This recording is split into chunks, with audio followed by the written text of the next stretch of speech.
Greetings and welcome to Office Hours with Dr. G. I'm your host, Dr. G, and I'm so glad you could keep our appointment.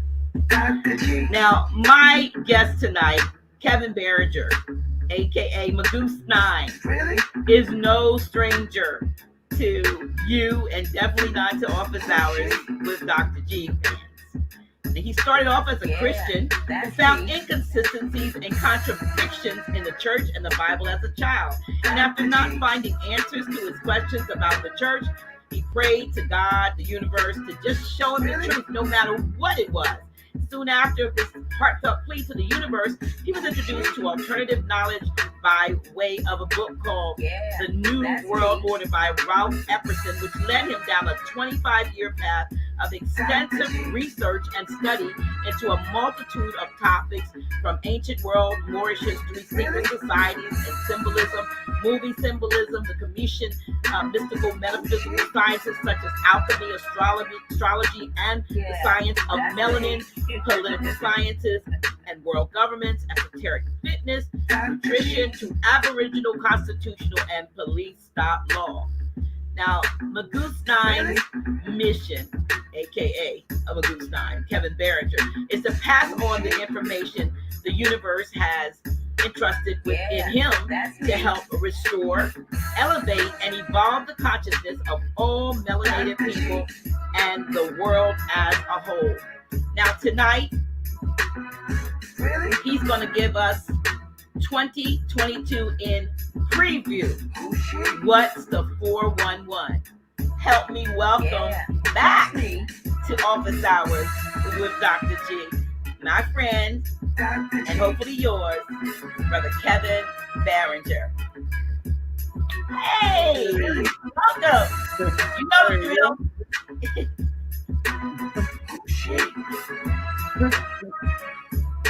Yeah, that's me. One more. We got one more. We got one more? I think that's the last part coming down. Yeah.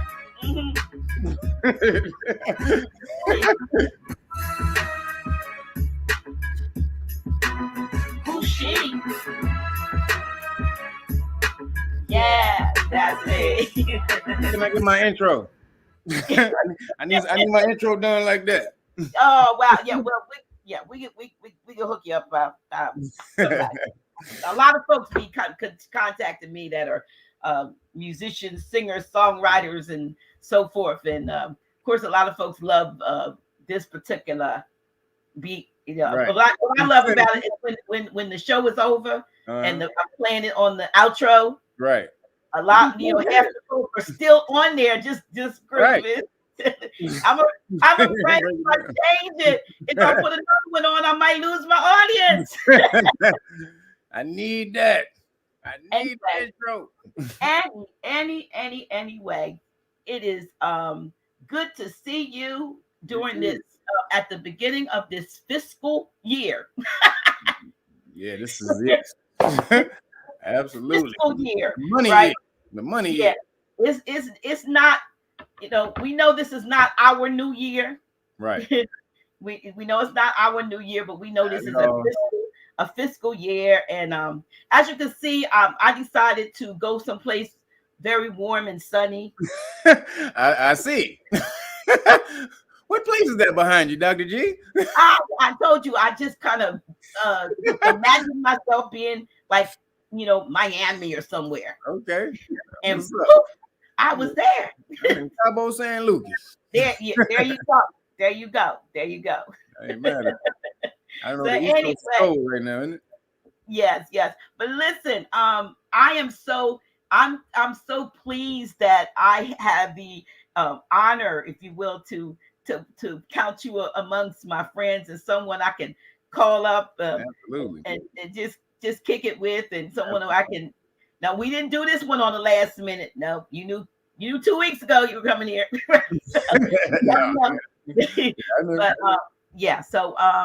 But I wanted you to you're always so full of knowledge and information, and insight, and straight from the hip, straight, no chaser.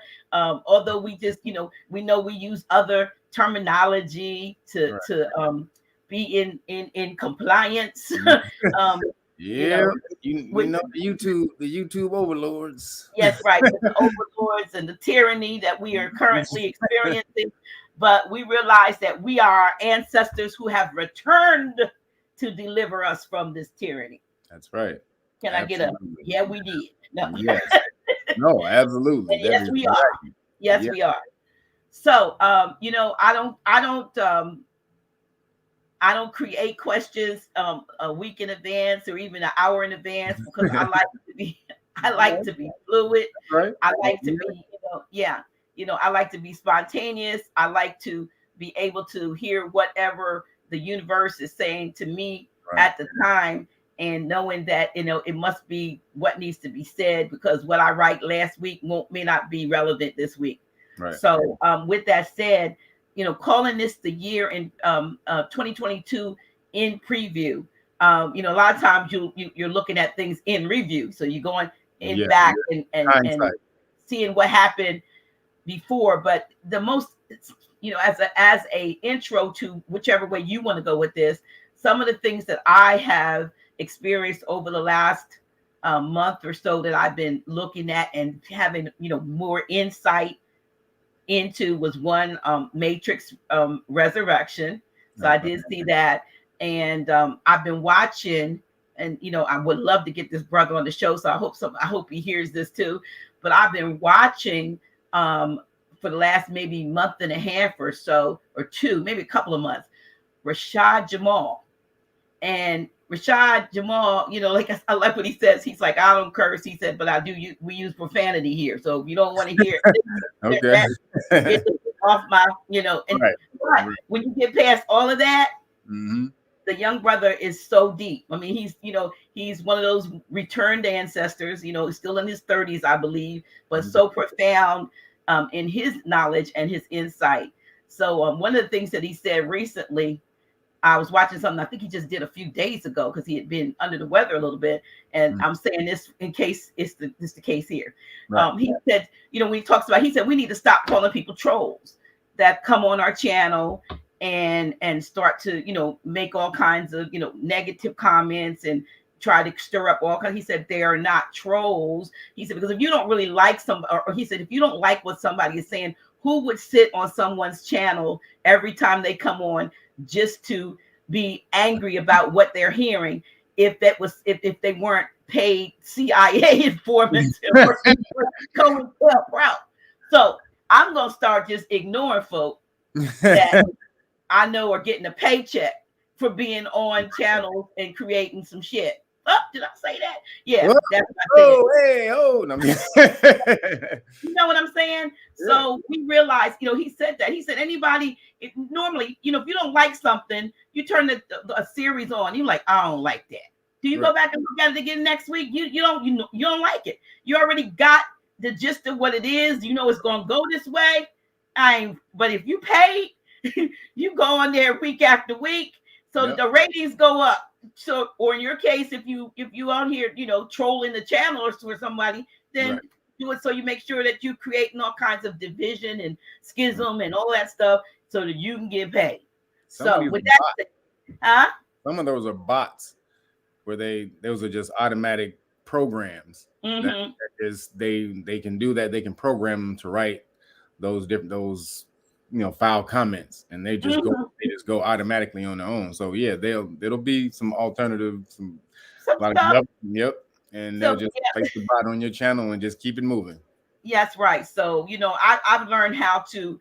I just don't pay attention to some folks, and then some folks say crazy stuff, especially when Grand Sheik is on, and I'll pick out the most craziest thing and then I'll read it, because if they really real, then everybody probably didn't see the comment, but if I see it and flash it up and give it, then I want everybody else to see how ridiculous that sounds. Like, if that's the way you feel, why are you on this channel week after week whenever we're, you know what I mean? Go somewhere else and find your answers, find your truth. but that's not what this show is about. That's just an intro. So, right. and then the Matrix Resurrection, because Mother Kai and I were on last week, and she's always deep diving, and we're talking about the Matrix Resurrection among other things. But I saw what they were talking about finally in this final. I don't know what is this final in this fourth.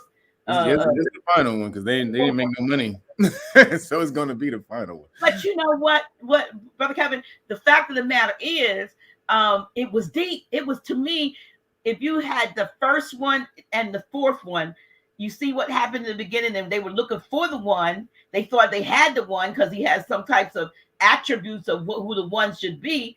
But all along, the one turned out to be the woman, the Trinity, which is another thing that I think I heard Rashad Jamal say, that the Trinity, where the man has the could have the divine, feminine and masculine. Women have feminine, masculine, and the divine or the Godhead. So the Trinity resides in the divine feminine. And so at the end of that, not spoiler alert if you haven't seen it, who's holding everything up? Who's keeping everything from who did it depend on, at the end of the day? And so we've been seeing that. You see it on the more questions you see, the woman, humanity written on her womb and she's unconscious. We got to wake up, right? And I think that was kind of somewhat portrayed in that particular movie. But there's a lot of other stuff going on. And so we're not going to go there unless you want to, because you out there on the West Coast with this, where there's a lot of nuisance going on. Yeah, you hear what I said? Yeah. I call it nuisance, not nuisance. Yeah, nuisance. It's nuisance going on, and it seems like that there's the West Coast, and then there's New York. There's California and New York. So let's talk about what's going on. Well, they're trying to implement this one world government, and that's the new agenda. They've been planning this for 20 years at least. They've been planning this one world government for at least 100 years, but this implementation of the plan about 20 years, and that's in the patents that you can go find on that the government they have on the hokey pokey. I call it the hokey pokey. So they have the patents on it. So this is the government. This is all a government thing. And so when you look back at who's running this thing and who created this, who literally they applied for these patents 20 years ago. In 2002, they applied for these patents on this stuff in 2002. So they've been ready to implement this plan for the last 20 years, which is why no matter how stupid it looks, they don't care. They just going to push forward with the agenda. No matter if you say, well, then can't people who got the hokey pokey, they can still get it and pass it, right? Doesn't matter. We just go get it. Just go get it. It's going to save your life. Wait, how? What? That doesn't make any sense. Wait, don't 99% of the people live from it? Doesn't matter. Go get it. It's going to say. So again, this is the overall agenda, and they have to get the two biggest states involved in it. If they don't get the two biggest states involved in it, then it's a lot harder to get the rest of the country to fall through with it. So California and New York is even worse than California. California is bad, but New York has they've created a law to put them in camps. They have a law that if they deem you a public health risk, they can throw you in a camp. The same way they did in Australia to the people that they're doing in Australia. They just picking them up. Like there was a video of a lady, she was in the camp, and she talked about how she got to the camp, and she said that no one basically contacted her. How it was, like she got contacted out of the blue from the government, and they said, look, you were in contact with someone who had it. So either you come and get tested and make sure that you don't have it, or you got to come to this camp, or you get fined $5,000. That was right there on the spot. So she was like, wait a minute, you gotta. So they came with they said, you need to go in this caravan right now. Like they came to her, knocked on the door and said, look, you either get in this there was like a bus, some type of bus that was taking them to a certain place to get them tested. Like either you get in here or you have to go pay this $5,000 fine. So she was like, well, I ain't got $5,000. So let me go do this thing. Went there, found out she didn't have it, but because she was in contact with somebody who had it, they still put her in this thing for like 2 weeks. She didn't testing negative the whole time, never tested positive once. And the way they found her, this is the crazy shit. The way they found her was they saw her, they got her license plate through the camera, one of the cameras that's in the intersection. When you pass through the intersection, they found her license plate through the camera. So this is the whole shit coming together. This Big Brother contact tracing, all of that is coming together, and that's the main implementation. That's what they're trying to do in the world. It's easier to do in countries like Australia and Italy and in places like that, France, because they're not America is made up of 50 sovereign countries, it's so much harder for them to implement one major plan when you have literally 50 sovereign countries that you have to do this with. So they have to kind of maneuver and shape, whereas in those other countries, they're not like that. They have one totalitarian, one major dude who can make decisions, or person who can make decisions for the whole country. Would that be the reason why they are trying to reduce the authorities of the governors and so forth, and trying to bring this all under the so-called federal? Exactly. Yeah. That's what the whole executive, or so what the executive order is, or the mandate is, it's not a law, it's an executive order. And executive orders are only good during times of emergency. But you can't stay in a perpetual state of emergency. You're not supposed to. Let me say this. You're not supposed to. However, the American government has been in a perpetual state of emergency since they went bankrupt. So they don't tell the American public that. So this is how they're able to implement a lot of the things that they do. Now, if it got out that, the American government is not real, it's been in a state of emergency since, the early 1900s, a lot of that would just mess up America. So they can't tell you that on the surface. But this is the way they're able to implement a lot of the bullshit. But so they say, okay, we can't really make the governors or the states do this. How do we get around that? So many businesses have certain contracts with us. So we can say, all right, if you don't make your people get the hokey pokey, then you lose these government contracts, which is coercion. See, that's coercion. That's supposed to be against the law. You're not supposed to. That's threat, duress, and coercion. You're not supposed to be able to do that. But this is what they're doing. Now, the crazy thing is, because it's so unconstitutional, what they're using is the fear.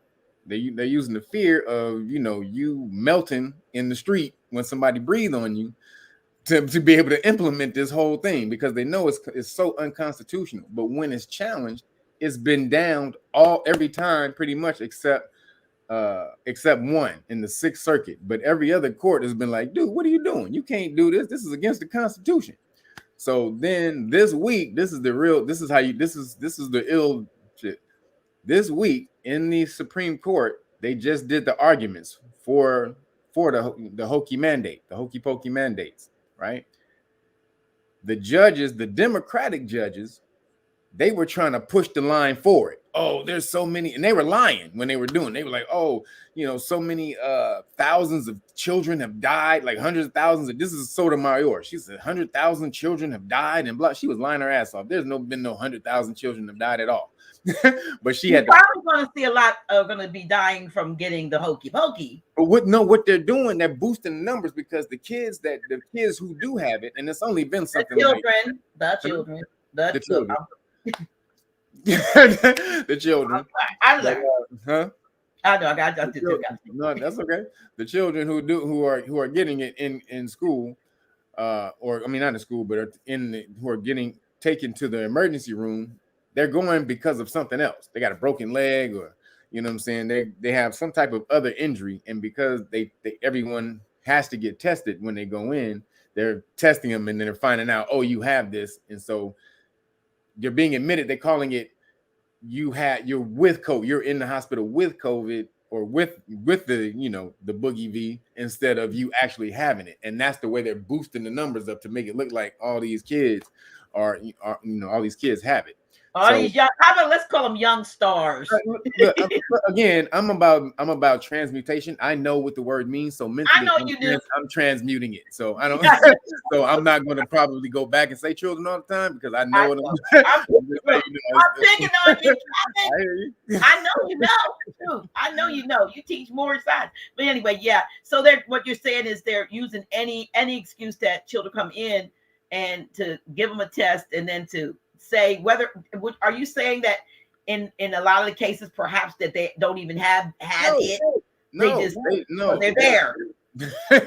And no, they just say, oh, and they'll just say, oh, they, if they have a broken leg, broken arm, whatever it is, and then they test them, and then again, we don't know, these tests are a little spooky. All of them keep coming, so many keep coming up positive. But if they test positive, they'll say, oh, they have it, but it's just they're in the hospital with it, not that they have it. They're not in the hospital for it, because of it, right? Because of it, but it's with that they got with it. And that's how they boost, and that's the lingo, how they boost the number. Even your boy Fauci, he came on, he was on CNN and he said it. So now they're trying to move past this, because so he goes, let me just tell you this, then I'll tell you why they're moving past it. So he goes, yeah, we're moving towards a more we're trying to, move towards focusing more on,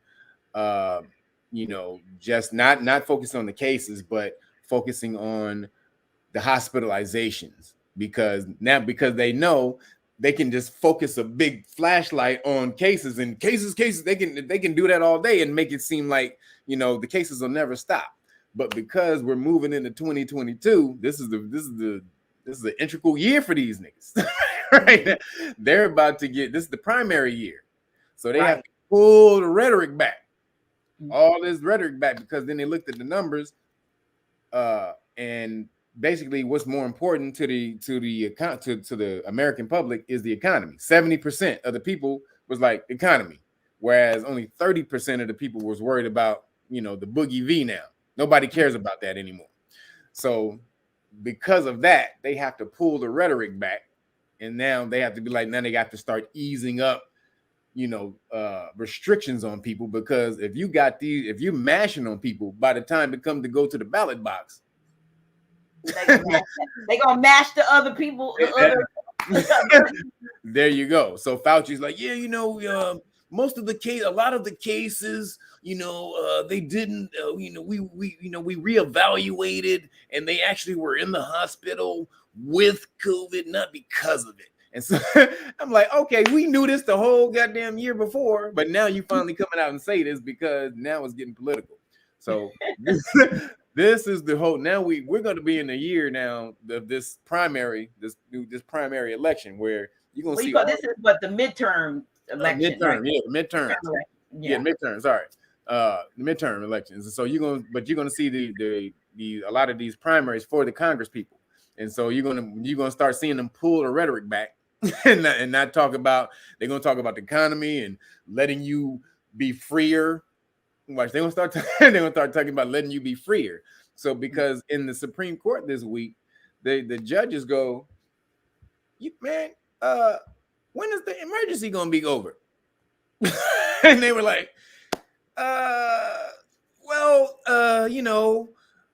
we're looking at that. There's new cases, and we have new variants.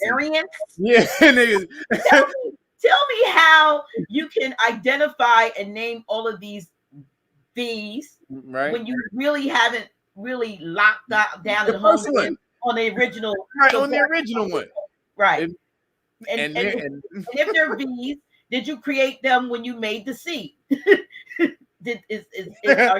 you just releasing them? And another thing that I how things just drop in your head, and you be like, interesting.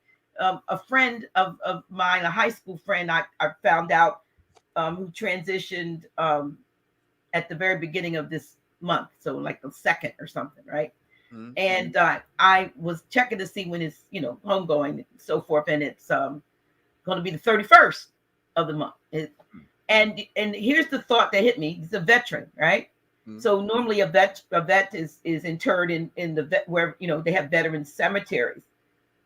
But there were so many veterans succumbing to something right about now that there's a backup for them to be able to open up graves to bury them. Mm-hmm. And so I can see, I had my cousin's husband was in the Veterans Hospital about a couple months ago, and he about 2 months, October or November, and he transitioned. It seems like they are having a way of getting rid of, we got pensions and all of these various things at the vet. So you force your veterans to go through that, and then they have to get that, right.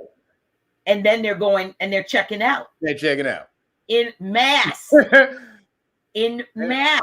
And they're hiding all of this stuff. This is what I'm saying. This is why it's the propaganda conspiracy going on, because they're hiding all of it. They're letting no opposition to it be shown whatsoever. Even if you got hokied up before, and then you were all with it before. You're like, yeah, I'm getting line. Give me my jag. If you were all with it, and then after you got two of them, they came and said, "Oh yeah, you need a Boost Mobile. You need a third.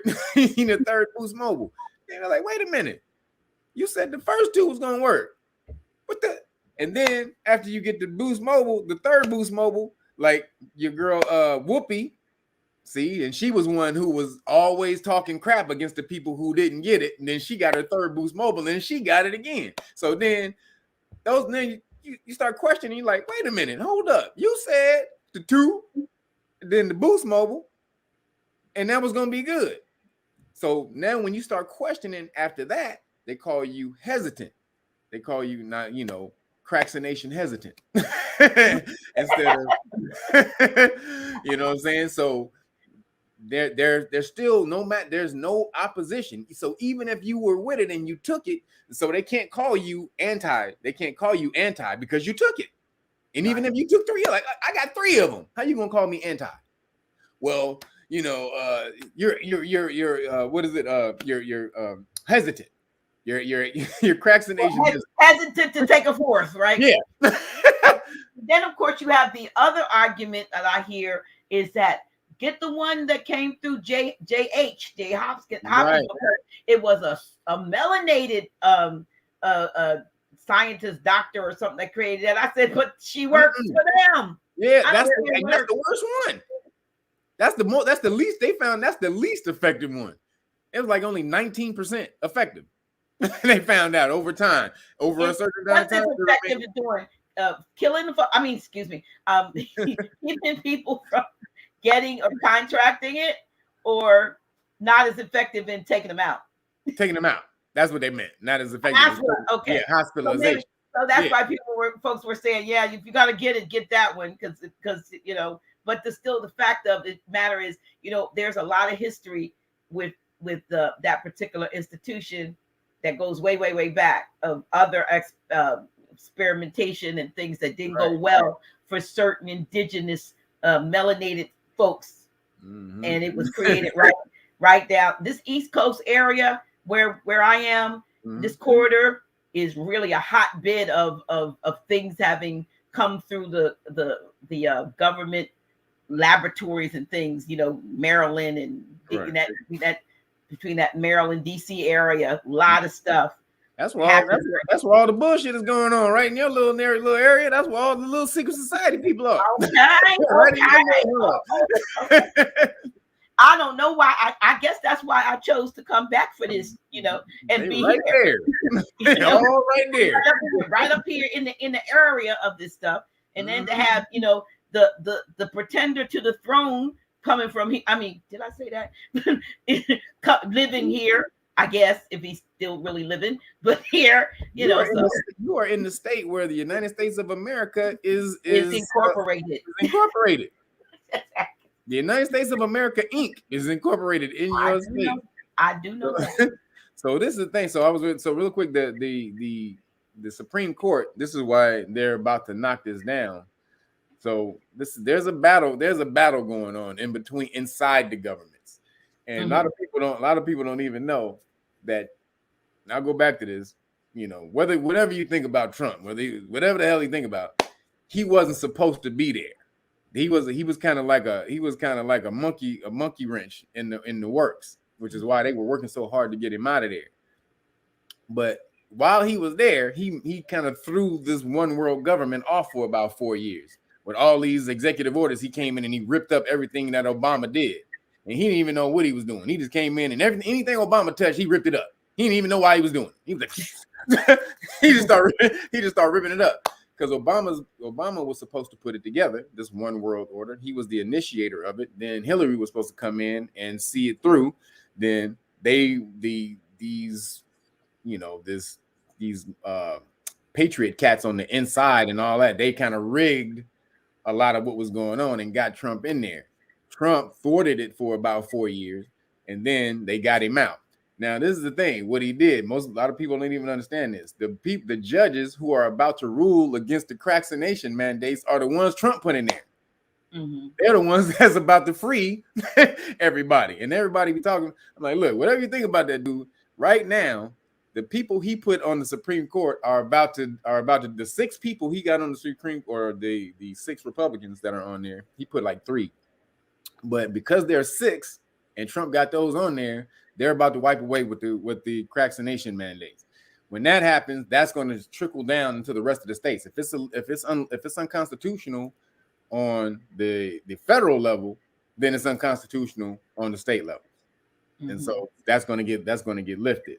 But then they coming out. Then there's a new variant coming out called Pi. You heard about that?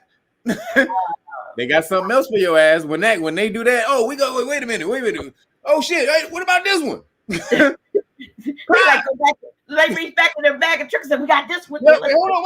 Hold on, Judge. I got one more. And so that's what they're doing. That's what they're doing right now. Also, they come up with the 2 because during the whole time that this whole Plan DZ was going on, the flu just disappeared. It just went. It was one of the biggest killers in the world for 30 years, 40 years, 50, however long it's been out. Now all of a sudden, more than that, it's gone. But what I mean by that is just when it was at the top of the numbers. Mm-hmm. So for now it's all of a sudden gone. Then now they're bringing it back and they're connecting the 2, and they're calling it Fluvit. Are you serious? No, they're saying these 2 combined, the regular flu and they're combined, and they're calling it. I'm telling you, that's what they're calling it now. They got it. Their game is not ending. They're like, we got to pull out anything we can. Get that bag of tricks. Are you sleep ass people seeing what's going on? How come you can't see this? It's crazy. But also the reason they have to do that is because remember the flu has been the biggest thing, one of the biggest things in pharmaceuticals for how that many years, 50 years or whatever, however long it's been. Now all of a sudden we got all this, sitting up, we got all this hokey pokey juice sitting up on the shelf while you do this one over here. What about this? You can't sit this up on the shelf for 2 years. You got contracts with the people who make this. So they came in like, oh shit, yeah, we got to honor these contracts. All right, we got to get this off the shelf. What do we do? Yeah, Fluvit. Boom. There it is. They put the 2 together. Now they can get the other shit off the shelf. Oh my. And then I don't know if most people heard that Pfizer just linked up with a company that does what is it? Let me make sure it's hold on. It's gene editing. Oh, they just invested. Is that CRISPR technology? $1.3 billion they just gave to a company that does gene editing. Meaning, isn't that similar to the CRISPR technology? The CRISPR technology. What do you mean? There was a movie that came out a few years ago with Dwayne Johnson and there was this ape. I don't know if you would remember it, and something fell out of this plane, and the ape, or they had like a preserve for animals, and he had like sort of an ape that was really friendly at the, on the compound, and the ape got in contact with what fell off the plane. Oh, and he got huge. And then there was other thing. What was this technology called CRISPR? Which if you look it up, it does exist, but there's another name, and someone showed where it actually is in the Bible about this particular stuff that's connected with the CRISPR technology, which is changes, like I said, it changed their DNA and so forth, that it grew them into these very angry, and humongous, caricatures of themselves. Yeah. So there's something that's been going on, and I don't doubt that that's not being interjected into some of it, because I don't know what their end game is per se. But I do think this. I do think that little group, and it's a little group compared to the whole of us, But I do think that little group feels that they have that technology. I don't even want to say has advanced enough. I would say they have gone back into the ancient technologies now enough that they know how to create. I've seen this thing on AI that looks so lifelike. They even look like us, some of them. There's something I saw on YouTube, and they have conversations, and they look like us. They don't really need us like they needed us in, say, the early 1900s after they put us, got us in subjection. Because prior to that, we were running stuff. Prior to that, I'm reading stuff and seeing videos on the World's Fairs and the mud floods, and finding out that these World's Fairs were based on technology and buildings that they came and found that belonged to us. Right. And then they may pretend they constructed to reconstruct what was over on the other side of the world, which was always over on this side of the world first. Yep. And they had World's Fairs, right? Yep. And then they had mud floods where they, a lot of things got buried, but that technology was far more advanced back then than we are now. They're pulling out stuff from ancient technology. And that series, and I said this on a couple of shows, what's it called? The Wheel of Time on Amazon Prime. Did you see me? Man, when you got to episode 8, and this is all medieval. You get to episode 8, and it does a flashback, and it says 3,000 years ago. They flying and beautiful buildings like George Jetson and all of those things. Yeah. And that was a breakdown. You didn't see the breakdown I did of the Wheel of Time? No, I didn't talk about that. No, I didn't see that. I missed it. I watched the show, but I didn't hear your breakdown. Yeah, no, man, that the Wheel of Time. If you guys haven't seen that, it is crazy, off the chain. So the guy who did it, I think his name was what is it? Richard Jordan or Robert Jordan, one of the two. That's just his writing name. But he was like this Christian, this high order Christian Mason, because he was a high church Episcopalian, which is pretty much the Masonic church. That's where all the politicians belong to. And he wrote these books, 14 books. In comparison, the Game of Thrones is only 4 books. When they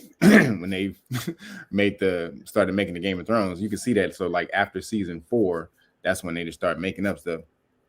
But this dude had 14 books, and actually there's like pre-books but there's a pre-book that goes before the book. So that this story is crazy. They're dealing with, it's like Game of Thrones, but dealing with the spiritual science, the sciences that come from us, that come from the Moors. They're really telling the story of the Moors.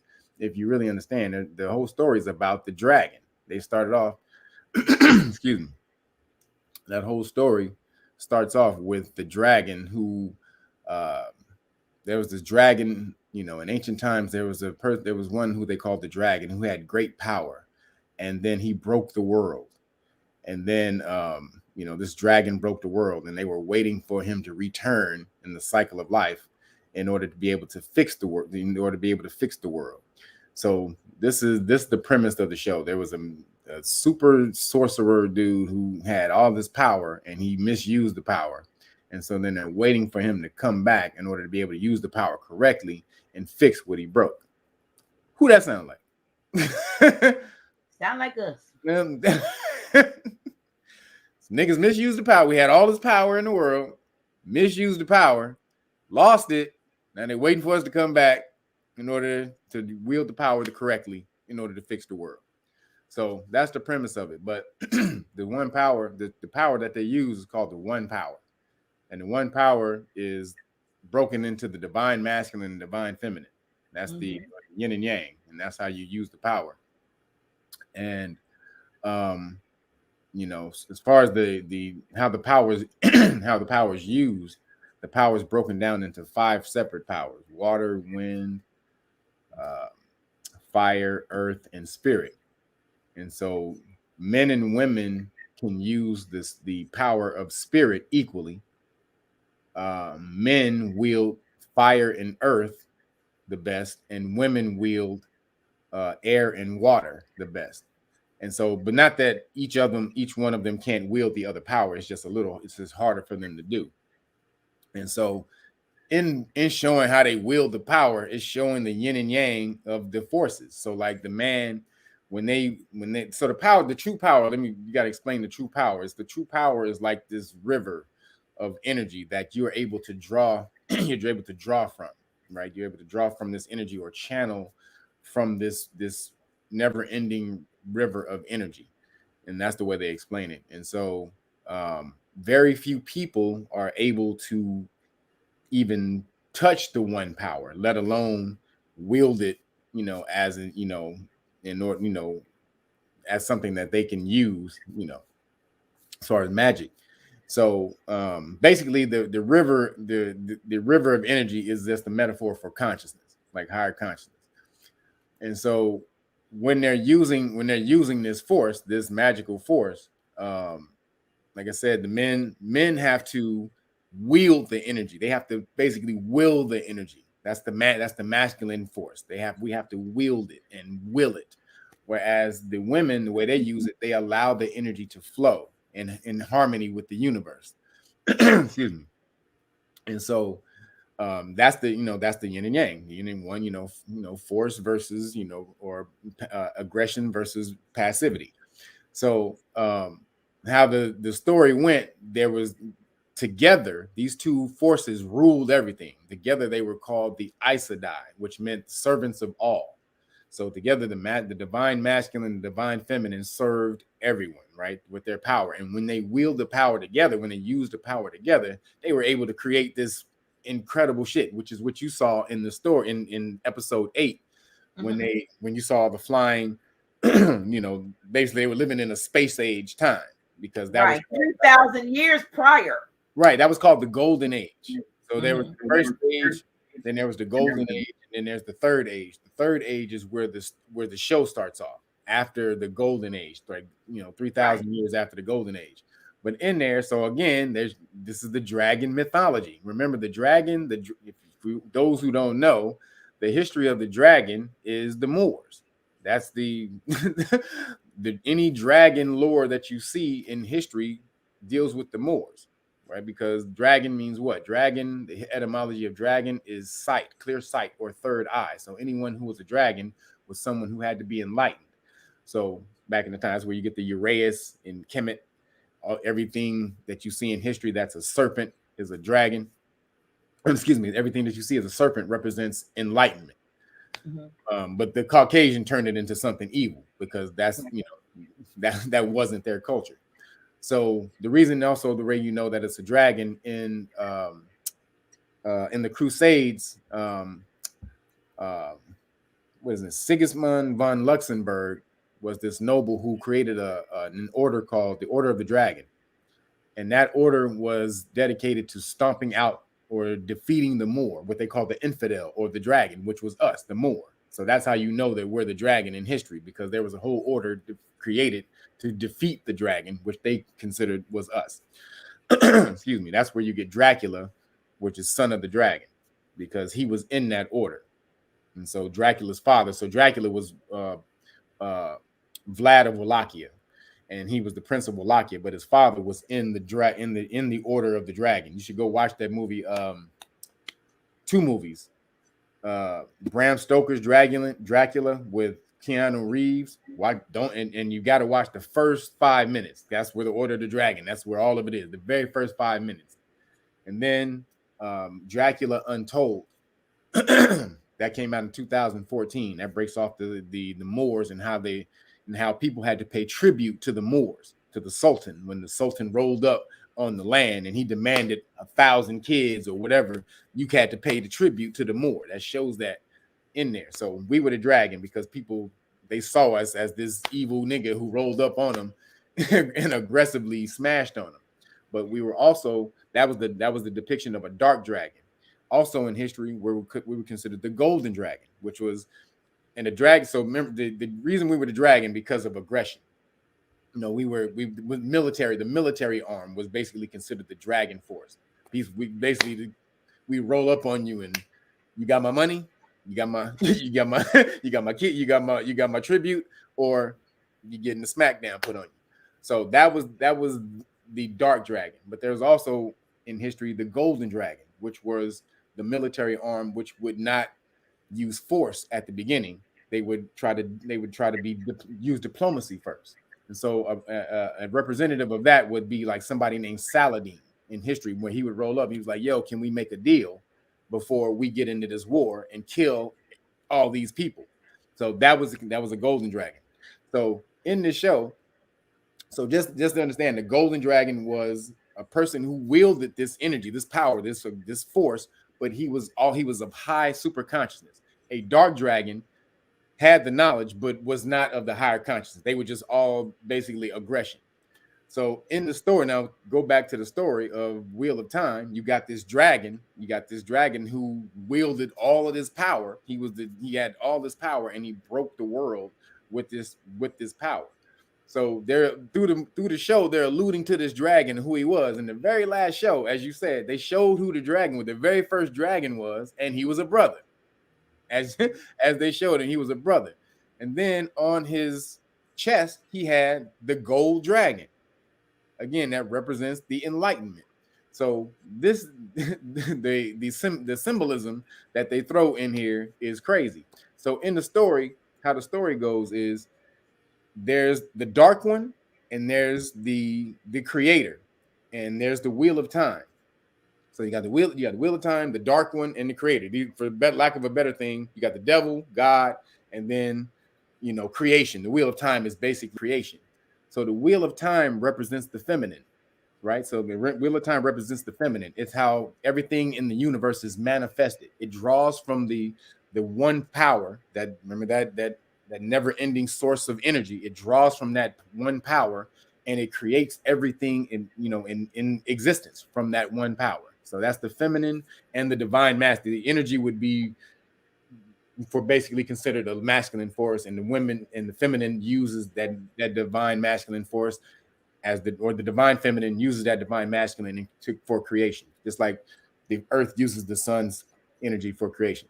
So that's the story. That's in the story. Now, the dragon, the golden dragon, the brother, he wanted to go do away with the dark one, basically the devil. And the women, the divine feminine force, they said, no, you have to have a balance of light and dark. You can't do away with that. There's no way you can go destroy evil, because good and evil have to exist. And so he was like, no, I'm telling you, I'm powerful enough. If I go and battle the dark one, I can seal him away forever. I promise you, I can do this. And he was like, I can do it. He's like, we can do it if you help us. And then the women were like, no, because that's not balance. You see, because there's a balance between the masculine and feminine here, and then there's also a balance between dark and light. And she was like, you're about to mess up the dark. You're about to mess up the balance between that. So no, I'm not going to help you. Your arrogance is going to destroy everything. So he was like, all right, well, fuck it. I'm about to go take on the dark dude myself. Fuck it. And so he went and battled the dark one. And when he sealed away the dark one, but before he did it, and this is a metaphor for how this went down, the dark one was basically showing him, yo, yes, I'm evil, but there's a little good in me. You think you're all good with no evil, but there's a little evil in you too, or there's a little disagreeable in you too. And I'm about to show you that. And so when he basically showed him, he had a little disagreeable energy in him. He tainted the masculine power of the force, of the true force. So no man could wield that energy without the taint. There was like this smudge of oil on it whenever the man used it, and they would go crazy every time they used it. So what happened was the dragon, he defeated the dark one. He sealed him away. But because he had that energy on him, he went crazy and killed everybody he loved. Like he killed his family and everybody. Then he went crazy and he drew all the power into himself and destroyed himself, right? So the women, I mean, after he did this, all the men who was wielding this power, this divine force from the true source, they would go crazy and kill everybody. So the women got together and said, the men, y'all can't fuck with this energy no more, because you just destroy everything with it. So they got together and they would draw the energy out of any man who showed a sign of being able to channel this energy. And so they would basically, so they create, in doing this, at first they were trying to keep the balance, but in doing this, they created an imbalance, because they're supposed to be the force is the divine masculine and divine feminine. And if you take the divine masculine away from that energy, you create the imbalance. And so in trying to teach the man how to do this, the women created the imbalance itself. So this is the thing that's playing out, or the story that's playing out in the show right now. There was a balance of energies between the masculine and divine masculine and divine feminine. The divine masculine went off, and he thought he was just so dope that he could just use his energy without the feminine force, and got messed up. And so then the women were like, "Oh, see what you did? You fucked up because you didn't listen to us. So now we got to smack you. We got to pull the energy from you." But in doing that, they created another imbalance. So this is the story, the balance of the divine masculine and divine feminine. It's an awesome story. And is that why you think, but is that why perhaps we are where we are, now getting off of the metaphor in reality, there's an imbalance between the divine feminine and divine masculine, and how, while we're able to be, in a sense, to be overthrown or defeated because we're not coming together, in our full strength and power. There's a breach. There's a breach. And then, so you have things like the governing our mental and stuff like that, when we knew how to do that all along before, the I don't know what to call them, before they, arose to power, before they arose to power. But something had to happen, perhaps that breach, maybe that breach was what let them in. Right. Well, I mean, no, you're never at the top. There's, you go like this, you're at the top, then you fall, you rise, and you fall. So that's how we go throughout history, and this is where the Phoenix energy comes in, because, we're at the top for a certain amount of time, our empires, and then our empires fall, and then we rise from the ashes. And so this is where you get the two personifications of us, the dragon and then the Phoenix. The dragon was the more aggressive side of us, who used the military arm, the smackdown. And then you had two sides of that, one who was super aggressive, then one who would use aggression only when they had to. And then the Phoenix side was more scholars and scientists and people like that, philosophers, and people who understood what using that energy in a negative way would bring about. Like, look, you're going to bring about a mass karma on us by doing this. And so this is where you get the two energies from. But there's a lot of talk been going around for the last year or more, even before that, but more so after Mr. T left the Oval Office, allegedly. And you hear a lot of things about what's going on and what's about to happen, and you hear things like resets and things like that. And then you also see the insurgent or the resurgence, an uptick, if you will, in the tyranny. So it's hard. Where do you see that?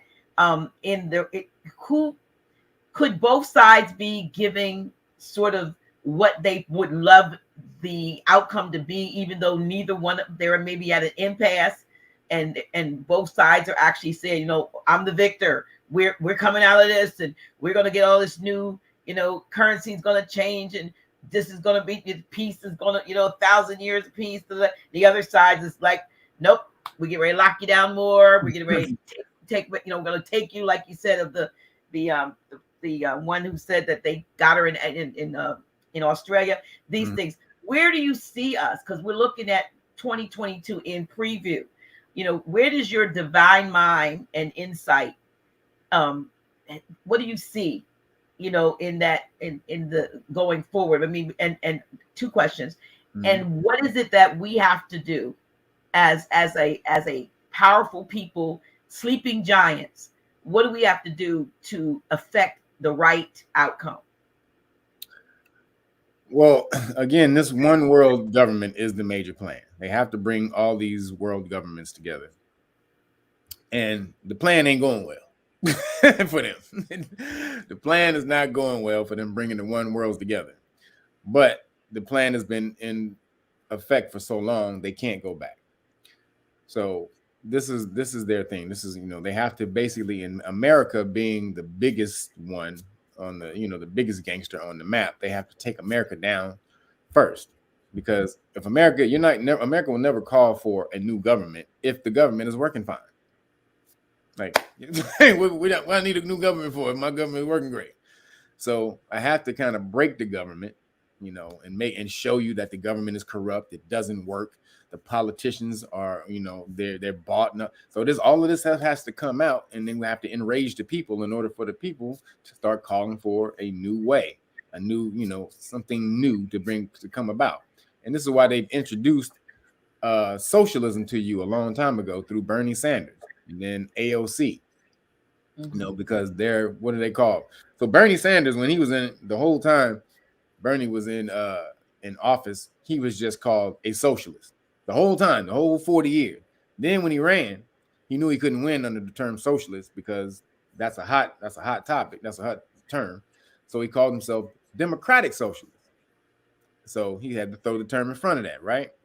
So people don't say, oh, okay, he's a democratic socialist. He kind of combined the two. No, he's been a socialist. He just had to throw that in front of there.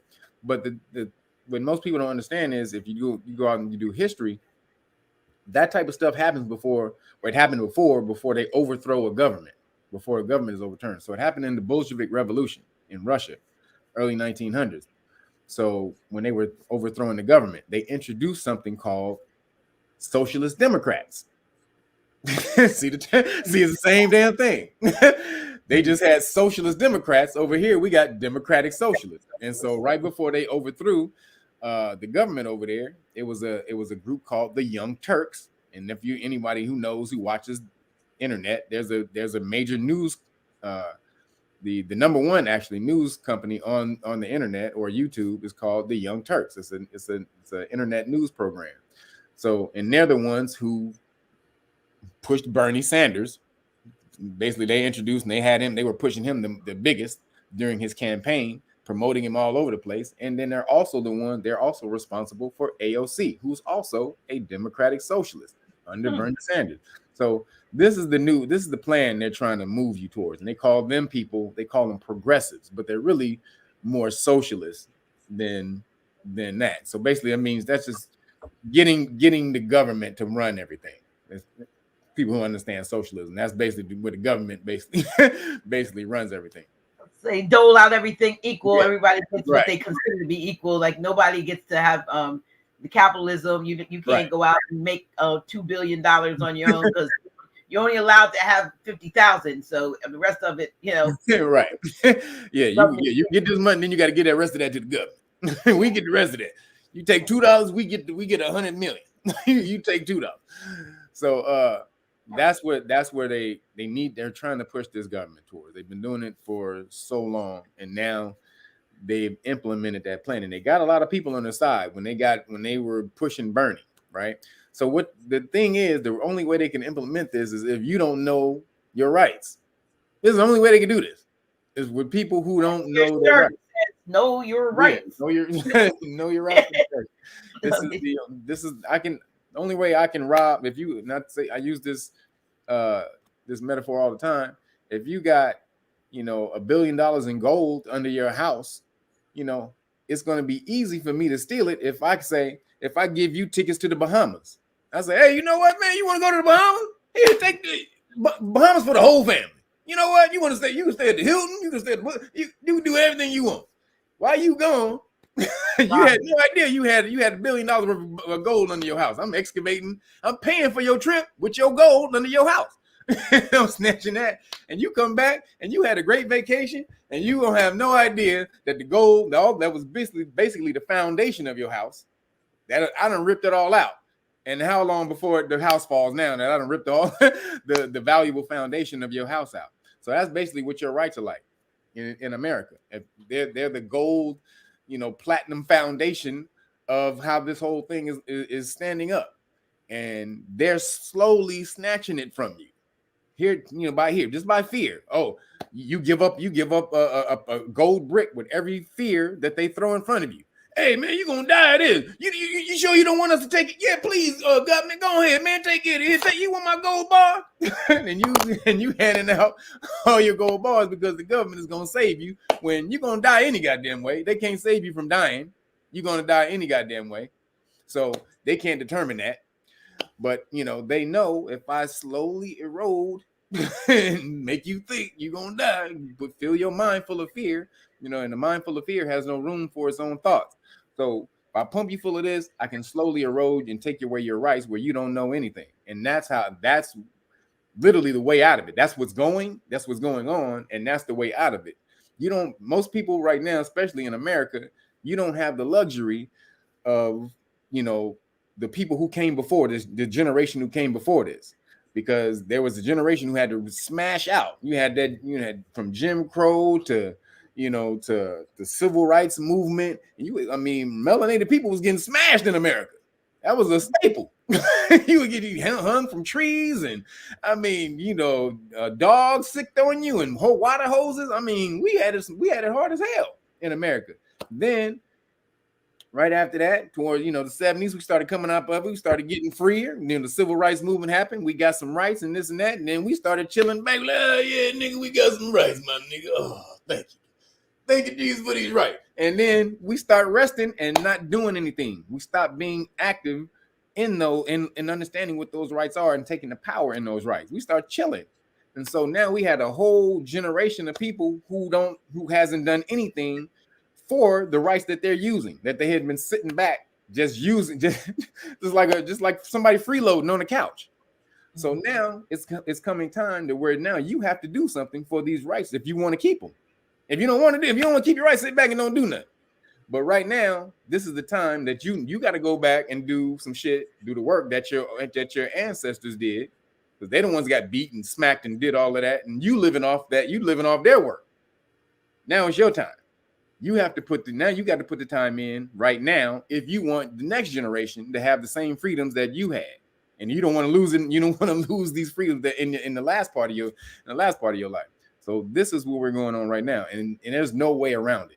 They're really trying to rip your rights from under you. And if you go and look at the cases, the Supreme Court talked about this this week. They were literally like, dude, what are y'all doing? This is. First of all, the lower courts already ruled against the mandates. They were like, this is an egregious violation of the Constitution. What are y'all doing? Y'all can't do this. You're like, come on, Biden. And that's when the government was like, all right, we're not going to enforce the mandates no more, because that's when those courts ruled against them. Then a court ruled for them in the Sixth Circuit, right? So then now we got to go to the appellate court. We got to go to the Supreme Court. Now the Supreme Court is hearing these arguments, and the Supreme Court is like, man, what you think? We just gonna have a state of emergency for forever? Y'all just gonna have no? What you doing? When is this gonna end? Well, they gotta look at the calendar, set a schedule. What they put on the schedule is supposed to, it ends when we get rid of y'all. It's not moving as planned. Right. So, well, when we get everybody hokey, is that enough? No, you cannot do that. You cannot do that. So this is what happened this week in the Supreme Court. Then another judge said, because people were trying to find out what was in it, what was in the juice, right? I call it the X juice, hokey juice, whatever. People were trying to find out with it. They said, Yeah, we'll tell you what's in it. Give us 75 years. Give us 75 years and we'll tell you what's in it. When everybody dead who got something to do with the goddamn hokey pokey. When we all dead, we'll tell you then. So then the judge was like, no, it took you 10 months to come up with it. So it's going to take you 10 months to tell us. You have to release 55 pages of documents every month. Unredacted. Yep. This is what happened this week, y'all. I'm telling you, you're getting some wins. Y'all don't know, man. Your rights. People are fighting out here for your rights. Most of y'all don't know that because most of y'all don't know your rights. But the people who do, they are out here fighting and they winning right now. They are winning. So, Pfizer has to come up in the next 10 months. They have to come up what's in the hokey juice. Now, will his plane fall out of the sky? Who knows? Don't want to wish that on him, huh? No, I said possibly. Like, who knows? Will this judge planes fall? Hey, we don't want to wish that on him, but man, this boy, things have happened. This boy, that's kind of gangster. 10 months? We got to know what's in the hokey juice? I saw an ad, a video that someone sent me where a woman goes to a pharmacy, a CVS. Yes. Yes. And she wants the paper with the contradictions and things that, the drug facts. And when the pharmacist himself opens it up, this thick thing, it's like almost it's blank. It's blank, nothing in it. And he's like, this makes me question. Right. He said, I feel like a bad pharmacist. Right, I shouldn't be a pharmacist, right? I've been giving this to people, and I don't know what's in it. And it's not even in here. Yeah, they put a thick piece of fake blank paper in it, as if if you open this up, it's all the research, all the contradictions, and all of the the things that might not go. Nothing. Yep. Nothing. Nada. Zero. Everything in it. So you're going to get these shots and like, can I see what's in it first? Let me read this stuff. There's nothing to read. Nothing. Like, yeah, we'll tell you in 75 years. What? Yeah, the experiment, the testing is going on now. Yeah, you the test. So wait, hold on. We need to see what happened to you in the next 5 years. Hold on. So then we'll know after we see what happened to you in the 5 years. So that's what's going on. And the judge said, nah, buddy.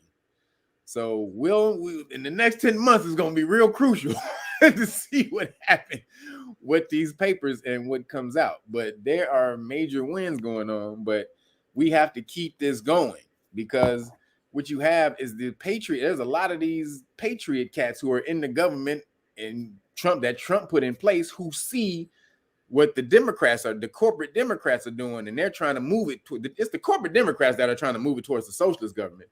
The Republicans don't want that because they're going to lose. They're going to lose the cachet that they've been chilling on for the past since the government. Both sides. Both sides. But the Republicans really been using it. They really been getting it. The Democrats, they're like, all right, they tied in. They're tied in with the one world order, what's coming. So they're going to have a great position. But these Republicans, they're sitting fat on the hog with America being on the top right now. And if America gets taken down and gets put on the same level as other governments in the world, these Caucasian supremacists, white supremacist Republicans, they lose everything. So right now they are fighting their asses off to keep America free and sovereign and all that. Y'all better get with these motherfuckers, whatever the reason. Whatever the reason they want to keep it like that, it's good for you too.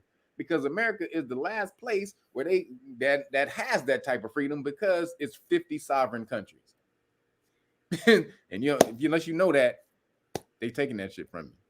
Wow.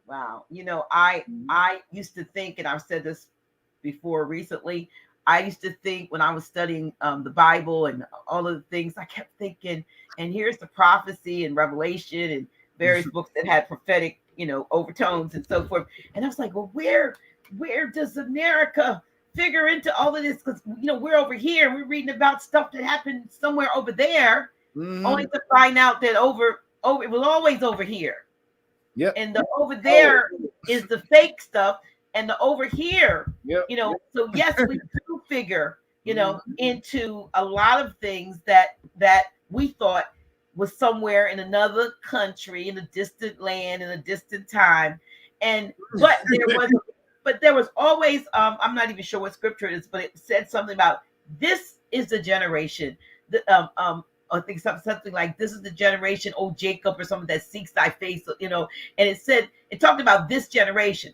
And whenever I read it, it was in the Old Testament. I felt that it wasn't a then a scripture that of something that happened then, but the word was speaking to me that I was in the generation that was going to seek the truth. And it's not saying truth, but basically this generation. It was not. It didn't say that was. It says this is. Yep. If this is, it's a right now. Yeah, right now. It's not a time. Right. Ain't no more time. Right. We've learned so many things, about how time is stacked as opposed to on a linear scale and so forth, and all of the things that we thought weren't, even us having this conversation, we know is our consciousness sitting somewhere outside the body projecting, right. projecting into all of these 6 billion people on the planet. So we have 6 billion conscious projections right. out here, while we all sitting in the one, thinking that we are only all by ourselves, separate. Yep. Get all this mind power together. Yes, we need to start to take our hands off of our joystick and look around and say, oh wow, everybody else we're in the same control room. We can control some shit. We all get on the same flow, on the same accord. Yep. And understand, did you see the video of the doctor who did the examination of what was in the X juice? Did you see that and found what's in it and found the little squid thing? No. You didn't see that? No, I did not. Well, this was maybe about a month or two ago. I did a video on this. So you can go to Real Nagas, the YouTube channel. It's called the Hydrovulgus. And so there's a creature called the Hydrovulgus that's basically called the immortal, like an immortal squid. Like you can cut it up and chop it up and blend it up, and you can't kill it. It'll always the cells will always join back together. This little thing that has these little tentacles, looks like a squid with 8 tentacles and shit. It looks crazy. This doctor, she took some of the hokey juice, she examined it, and she saw one of them things in the juice, and it was alive. When she put it on the platform, under the microscope, when she started looking at it, because there's a electron microscope, there's a light. And so when she finally put the light on it, it started moving, and it saw her looking at it, and it started reaching up at her. And then it started moving off the damn platform. It started to try to get off the platform. That's when she killed it. She smashed it. She smashed it together when it tried. So then she was like, oh, maybe that was just that one. She waited about a couple weeks and ordered some more of the X juice. Looked at it again. This time she held it. She put it on the slab. So the first time she did it, it was really cold, and she put it on the slab and waited till it thawed out to room temperature. When it thawed out to room temperature, that's when she looked at it and saw the thing in it. This time she did the same thing, but she put it under 2 glass slabs. So when she looked at it this time after it thawed out, it was another one in there, but it was dead because it was smashed together. So this is what's in the hokey juice. This was in the modern easies that they found. Wow. So that was in there. That's scary. That's because it's crazy. It's reaching up and grabbing. Can you imagine what it's grabbing inside the bodies that it goes in? It tried to get off the slab. It tried to run away when she looked at it. Things like it's alive. I have in the video that I did about it, I put the link to the interview that she talks about, where she talks about it. And her name is like Dr. Kate. I don't want to mess her name up. I forgot it. But just go look for that and you'll see that. So that's what that's part of what's coming. And then you see that in there, some alien looking creature that they got inside this X juice. And then they tell you this week that NASA just hired 24 theologians to discuss what would happen if they found out that, or if the world found out that extraterrestrials were real. Didn't the Vatican already say that they were? But that remember the Vatican, what is he? The head astronomer. Oh, I don't know. Made a comment maybe a few years back. Said that. Actually said that. You mean the Vatican? You talking about the Vatican dude or the guy from Israel, the Israel? I'm talking about Vatican. I'm talking about the Vatican chief astronomer. Made a comment about that, and they were saying that there was no conflict between believing in extraterrestrials and being I definitely remember that. Some of you may be familiar with that. Yeah, you can find it, send it to me. But as far as I know, they hadn't admitted to it, but they just hired them to see what would happen, because that means they're getting ready to tell the world that they exist, and they want to know if people are gonna start jumping off buildings or not. So they've been slowly doing this over the last couple years, releasing videos from the Navy with UFOs flying around, and they came out and, yeah, we can't deny it. Yep, it's real. Like we don't know what it is, but we can say it's not human. So that this is how they'll try to bring it in. Then last month, one of the it was a senator or one of the persons who worked, I think, at the defense, she came out and said there were extraterrestrials buzzing the warships. And she said the word, she said they had no idea what it was, but they could be extraterrestrial. And she choked up. She choked when she said the word. she didn't say it clean. She didn't want to say it, but she had to say, yeah, it could be extraterrestrial who are buzzing the warships. When you say the word extraterrestrial, they've been trying hard as hell not to say that word. Even UFO, they tried to change UFO to aerial phenomenon, something aerial phenomenon, something like that. Mm-hmm. So they tried to take. Now when they come out and they use that word, you got to wonder, what is the agenda when the government says the word extraterrestrials were buzzing their warships on the Atlantic? It could be one of two things, though. It could be disclosure, or it could be setting the world up for a false flag attack to further to bring the world together. Right. So we the first ones that came down here, as the messengers, if you will, the angels of God, the sons of God saw the daughters of men. See what happened. Mm-hmm. You angel men came down here and saw them, saw what was here, right, and mixture of seed, and as somebody said, pillow talked and gave them all the information, told Delilah where your strength was, so she cut your hair off and took your strength. Look, so you wouldn't have done that. Sister would have locked your hair, tied. That ain't exactly how you don't protect this strength, but that ain't exactly how it went. That's what it said. Read the book of Enoch. That's exactly how it went. Came down here and got off course, went off mission. Weren't sent down here to do that. We didn't send y'all guys down here for that. We didn't send the men down there. the queen didn't send you down here for that. You funny. I may sound funny, but I'm serious. They got off the game. They got off the game. They did. They absolutely did. And to this day, we're paying for it. Stick to the plan. It was many things that got us off. It was, that might have been a small part of it. Our karma is the major thing. Your energy out, energy in. That is one of the major laws of the universe. Cause and effect. And so, whatever energy you get back is the energy that you've put into the universe. But the story is, though, that the so-called Sata queens, with the queens, where sent the brothers, and to do the mission.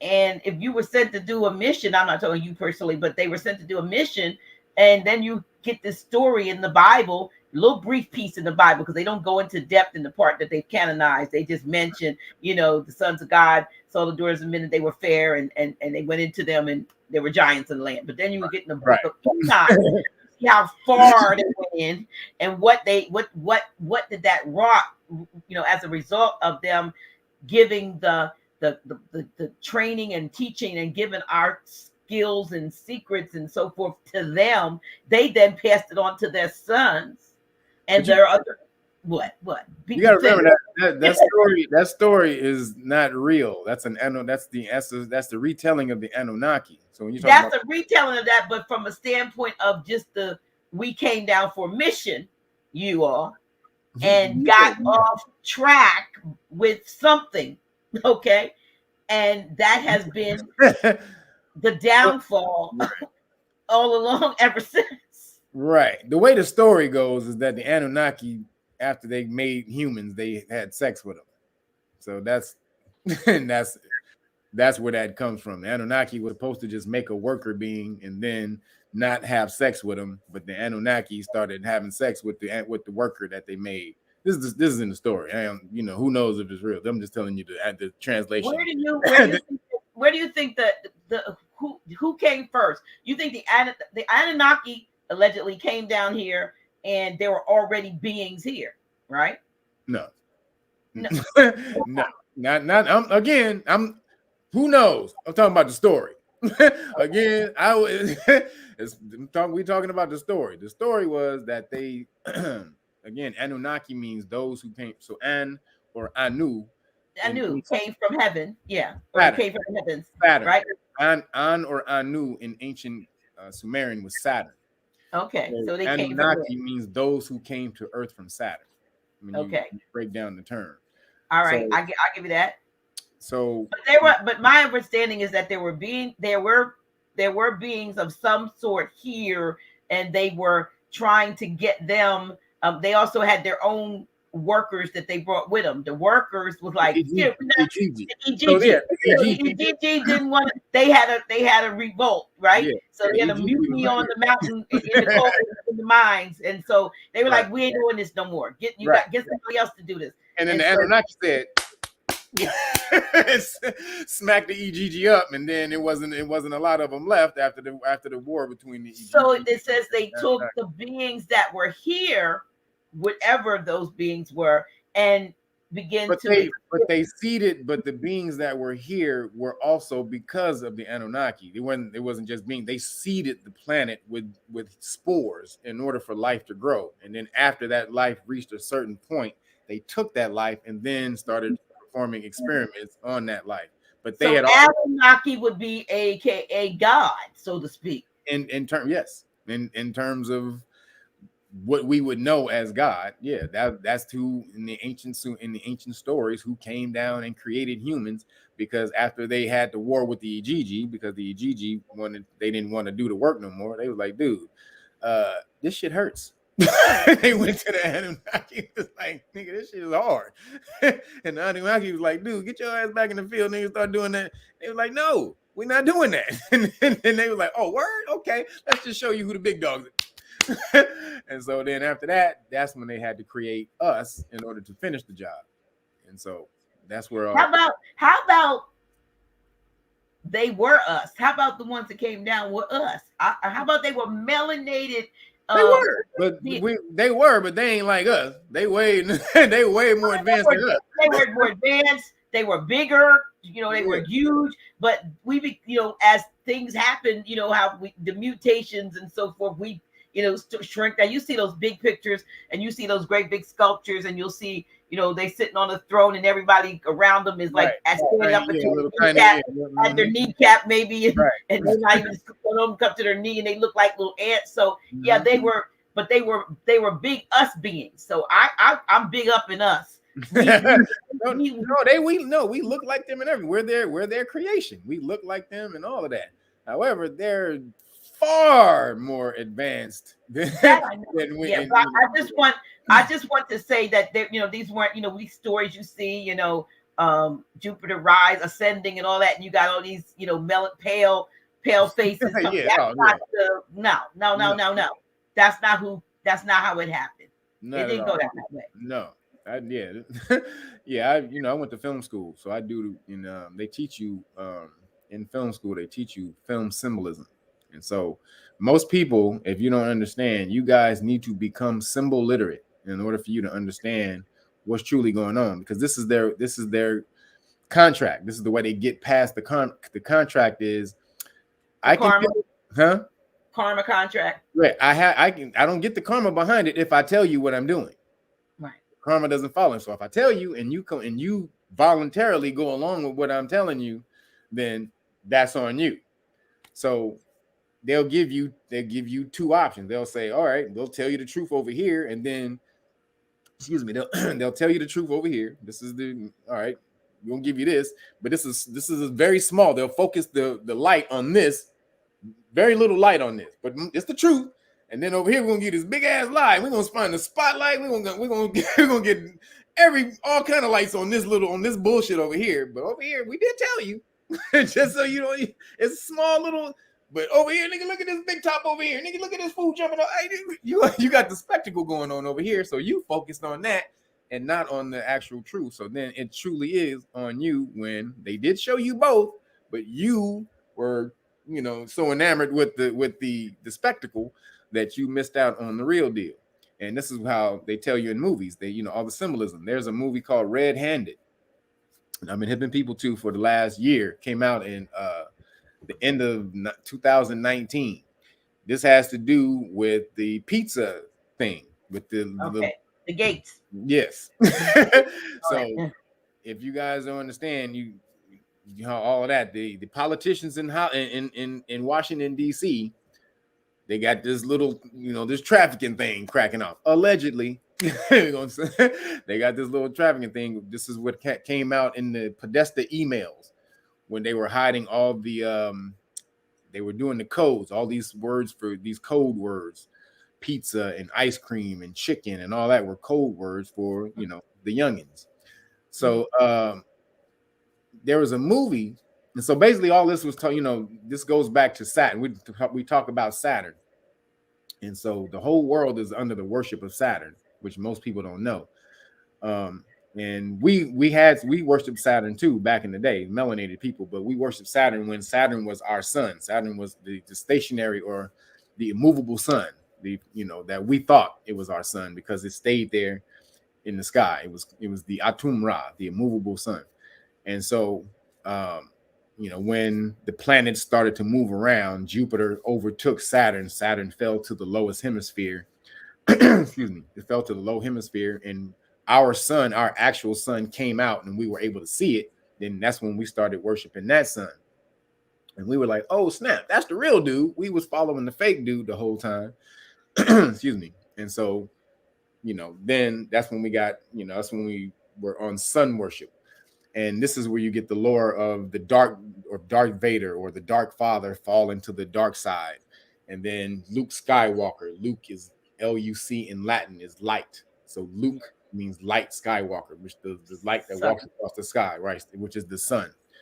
And so this is the sun worship. So we worship Saturn at its height. They worship Saturn in its fall. And they understand they have to do this because they're the opposite of us. They can't use the energy in the same way. Which is smart. They finally figured it out. They can't use the energy in the same way we use it because they're not of the same vibration. They have to use it in an opposite way. So now, fast forward to now, the Saturn worship. You go to the Podesta emails and all that. There was an email in there that said, "We're going to sacrifice a chicken in Barack's backyard. We're going to sacrifice a chicken to Moloch in Barack's backyard tonight." And you're like, what? Okay, why would that email be in there? We're going to sacrifice a chicken to Moloch in Barack's backyard tonight. So which let you know a couple things. Your boy Obeezy was in on this. He's in on the whole ring thing. And then Moloch. Like, who's Moloch? What the hell is this?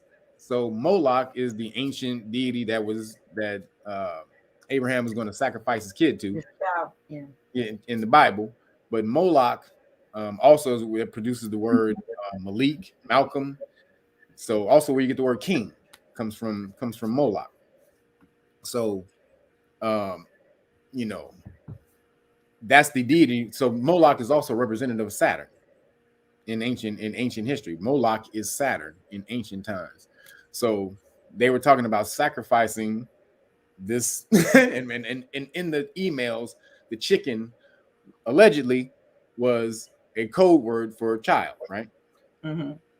And so you do the breakdown. The breakdown of what they were going to do. So now there's a movie that came out called Red Handed in the 2019. I just and how I found this was I was like, there has to be some type of ritual movies on Saturn. I just thought it just came to me. I said, let me Google this. Saturn ritual movies. And boom, this movie popped up. Red Handed just had made it. Literally, when I found it, they had just came out with the movie that month. When I found it, it's crazy how the universe works. Literally just came out with it. So I'm looking at the movie, and the movie is all about that. The whole movie is about the child, the child freeway, the child freeway thing, in Washington, D.C. And so at the very beginning of the movie, it's about Moloch and how they sacrifice children to Moloch, and they do the whole ritual and all this and that. And so you go through the whole movie, and at the end of I don't want to tell y'all the spoiler, but I don't want to spoil it for you. Even still, you can go watch it. The movie literally is crazy. The movie is on YouTube and Amazon Prime, so y'all can go watch it literally after this thing right now. YouTube, you got to pay for it. But so in the movie, these kids are part of this ring. That's this little ring that gets trafficked to Washington, D.C. And so one of them who had gotten saved from the ring when he was a kid, he grew up, he still had some mental trauma, but he researched symbolism. So this is why we got on the symbolism. In the movie, they find a symbol on a boat, and he calls it the chalice of something. And then he starts to break down the whole concept behind symbolism, how it's a corruption of your consciousness and your will. He killed it. And he was like, this is what true symbolism is. It's a taking of corruption of your true will and your consciousness and your consent. And, in order to do something that, that the intent, what the person who put out the symbol intended it to do. And I'm like, what the hell? They are breaking this, they're breaking this stuff off in this little movie called Red Handed.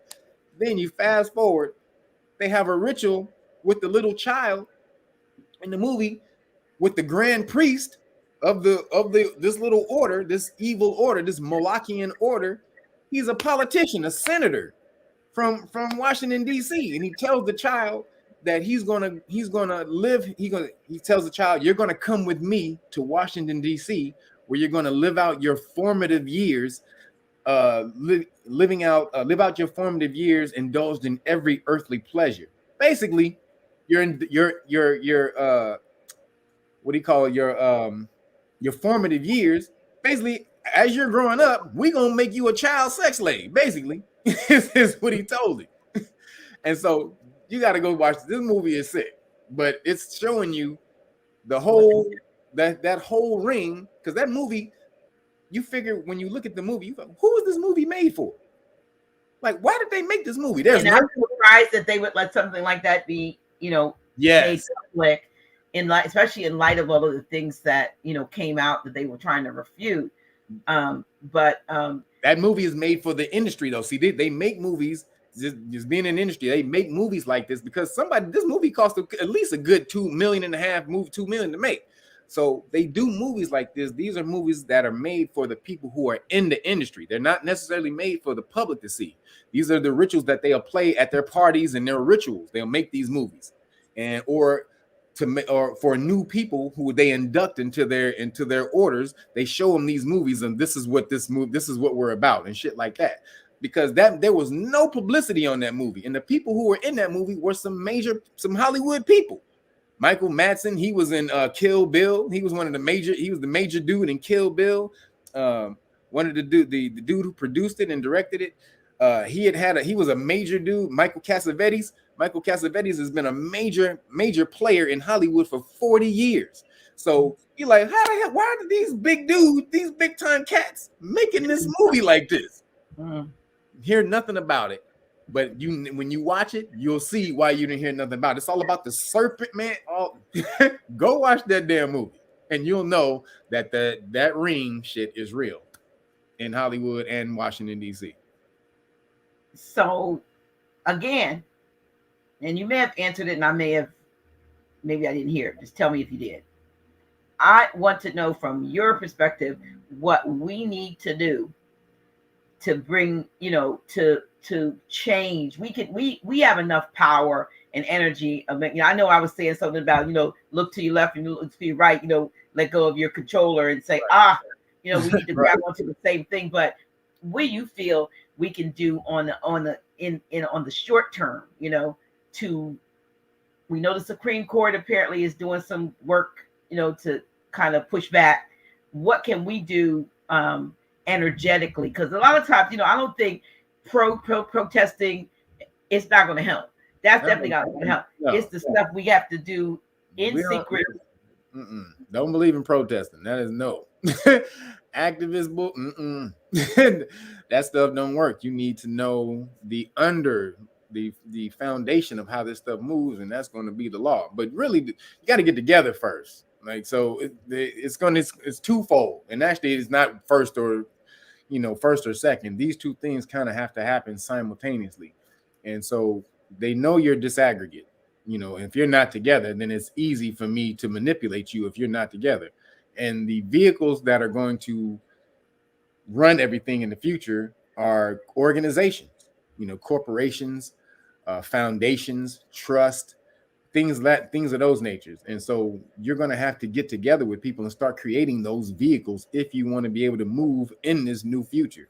You're moving into a new age, and so you have to get into a new vehicle and be able to sustain yourself in this new age, in this new future. And so that's going to, a corporation is just a bunch of people getting together of like mind in order to do some business in the world. But so we have to start creating these things. This is how Caucasians move, and this is how they protect themselves when they're in the public. So, when you're in a corporation, there's something called the corporate veil, which is a barrier between you and the public, and so we have to start creating these things. That's the first thing, creating organizations where when you come after us, you don't come after one person. You're coming after a body of, a giant body of people, which is far harder, way harder to take down, especially when we're all working on one vibration, one mind, one idea. Then, you can pick out people over here and say, this person is crazy. This person, he's a conspiracy theorist. That person does this. That person, it's easy to do that, when you're all, not together. So that's the first part, trying to get together that way, which is the reason we created the Know Your Rights Foundation. Because the other reason, the other thing is you're gonna have to learn your rights. You have to. If you're going to be in America and you're serious about freedom, which is what America is, your freedom, the foundation of that is your rights, the Constitution. And if you don't know the Constitution, how can you enforce that? And I know your Aboriginals on here, that's a different thing. Status is a different thing. Getting out of it and battling the corporation is the major thing. But what if you're still in the system and you don't see a way that you're going to be getting out of it soon? Your way is learning the rules of the system, because there are 50 million loopholes that are left in it, because the rich people who run it, they're not going to be caught up in the system that they create. So they leave loopholes in there for themselves that their lawyers, them high-priced lawyers, go and find and get them out of shit. You don't have that money. So you have to go learn what the loopholes are yourself and be able to maneuver yourself. But once you do, nobody can take that knowledge away from you. No one can take that away from you. Learning the law, I use this all the time. Learning the law is like, I can't tell you how great it is to learn the law. Like, less than 1% of people in the world know the law. 4% of people or lawyers in America are melanated every year. 4% out of 100, and most of them are entertainment lawyers. So there are not that many melanated lawyers who know criminal law. So knowing the law is kind of like, trying to explain what knowing the law is like, is trying to explain to somebody who's lived in the desert their whole life, has never seen anything but dirt and dune hills and, and scorpions and all of that. nothing but sun and burning sun, scorching sun their whole life. You go up and tell them, man, there's a place called Hawaii, brother. You ever been to Hawaii? Man, there's waterfalls and and birds and fish all over the place. And they be like, man, that dude he'd probably kill you. If you try to tell him that there's a place like that. Get the fuck out of it. There ain't no such place like that. He would have to actually go there because this person is so indoctrinated and so embedded with the ideal of what of their environment that they would have to actually go there to be able to see. There is a place like Hawaii that exists like that, but you would never be able to communicate that to that person because they all they've seen in their whole life is this. And that's what with most melanated people, all we've seen is the law or the government smashes the whole time. That's all we've mostly seen since we've been within the system.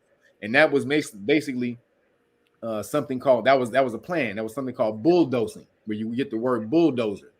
And back in the early 1900s, to discourage melanated people from learning the law and learning government or participating in government, they would do something called bulldozing, which was beating you or giving you a dose of a bull, or beating you like what's the term I'm looking for? So beating you with the intensity of how they would beat a bull, or so it's like a bull, give you a bull's dose of a beating. That's how the term went. So that term, bull's dose of a beating, became the term bulldozer, and that's how you got big bulldozers that's moving houses out of the way and shit right now. But that literally came from them beating your ass, from you learning how you wanting to learn government and law back in the time.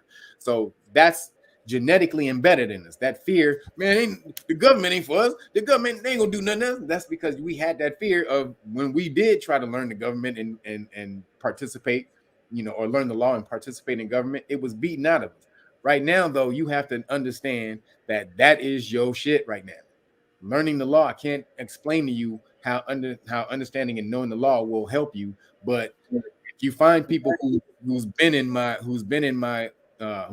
the police stop law class and who knew nothing about the law and just the minimal law that they know, how it's helped them, man, you would understand this is your true way out of this stuff. And you're not going to have any other way, because if you don't know your rights, how can you protect them? So that's, to me, is the two things we have to do. We have to get together in these organizations. We have to unify, excuse me, like I said, in these organizations, but do it with the knowledge of the rules of the system. Because once you learn the rules of the system, you can manipulate them to any way you want after that, just like they do. But if you don't know the rules of the game, you can't do that. And so that's literally the reason we created the Know Your Rights Foundation, is because this is the vehicle that we made to move people into the future. If you want, everybody just pile on into this organization. We know if you can't create one, then jump in this one, because there's no greater organization that to be able to move in than one that's dedicated to knowing your rights and enforcing those rights. So, but do something else. Create your own organizations. Just create something where you are together with a bunch of people who have the same mentality and ideas that you have. That's going to be the way out of this stuff. Well, yeah, there are lots of organizations that exist. So, and that's what you hear a lot of conversation about. So, even though it's not one individual, one here and one there, but they're groups. How do the groups get together? How do the groups, bring themselves? Because again, you still have separation. So right. There has to be a way to bring those groups together in order to bring their collective strengths to bear. You got to find a common goal. And, what better common goal is securing your freedom. To me, that's the first thing for me. If I ain't free to do anything, I don't got nothing else. You can't. I am a freedom first type of person. Do not tell me what to do. Don't try. You try to tell me what to do, you're gonna get a problem from me, because I am the ultimate. I am autonomous of my own will, of my own force. And if you don't have that, then you can't really do anything else in life. So freedom is the very first thing. And so freedom is not liberty, just so you guys know. Liberty is you can go over here, but not there. You can go back here, but not there. That's, it's freedom with constraints or restraints. Whereas actual freedom is the complete autonomy to assert one's will as you see fit all the unless it you infringe upon someone else's freedom. But as long as you don't do that, you can go out there and be free to do whatever you want. So there's a difference between that. And so the term liberty also in ancient times meant a freed slave. That was the term for a freed slave. So a lot of people don't even understand the system that you're in. Yeah, give me liberty. I want liberty. Okay, well, here you go. you want slave status? Here you go. I'm gonna give you slave status. But in order to really mess around with this, you got to understand you're dealing with a corporation. Yeah, we just talked about this corporation that's in the same state as Dr. G. It's filed right in the same state as Dr. G. So in order to deal, if you're going to deal with a corporation, remember, you're not dealing with a government. You can deal with them just as you were dealing with FedEx or McDonald's or anything else. They have to have contracts in order to deal with you. In order to obligate you to anything, in order for a corporation to obligate you to anything, it has to have a contract with you that you signed and agreed to be obligated by the terms. Many of us are under the contract that was signed by our footprint. Yep. And our mother's signature, thumb or whatever. Because so we have to undo that, right? They took our foot, our little, minutes old foot, and stamped it down and said, "Sign." That's how they made stamps based on our foot. They sure did. But even though they did that, they're still a corporation. So there's a Supreme Court case called United States versus Planters Bank of Georgia, and in that case, it says that a government acting in its corporate capacity loses its sovereign status. So that means if you can prove that the United States of America is a corporation, it loses its sovereignty. Therefore, it has no sovereignty over you at all. It's only the contracts now. Now you can challenge it on a contractual level. All right. Where's this contract? I'm severing this contract. You can't enforce. What government rule for there is no government. You're a corporation. You can only implement policy, not law. When you understand that the two different things, you can take them as they are and not as they appear to be. And that's how you truly have to attack someone in law. You have to attack them who they truly are. If you attack the appearance of the person, you're not going to win in law. There's two things. There's something in law. You have to be right and correct, meaning I can be philosophically and idealistically correct or right about what I'm saying. However, I have to be correct, meaning it has to be written in the law. It has to follow the letter of the law. And when these two things match up, then things move in law. But if you got only one without the other, they don't move. This is how it works. So that's what one learns in the Know Your Rights Foundation. Well, in the Know Your Rights Foundation, we teach basic police stop law, because that's the first line of defense. When a popo roll up on you, their interaction is, basically how it usually goes. Yeah, can I see your ID? And right off the bat, let me see your ID. Right off the bat, most melanated people think the police officers have the right to do that, and they don't. Not without something called reasonable articulable suspicion. They have to articulate a crime that they suspect you of having committed, in the midst of committing, or about to commit.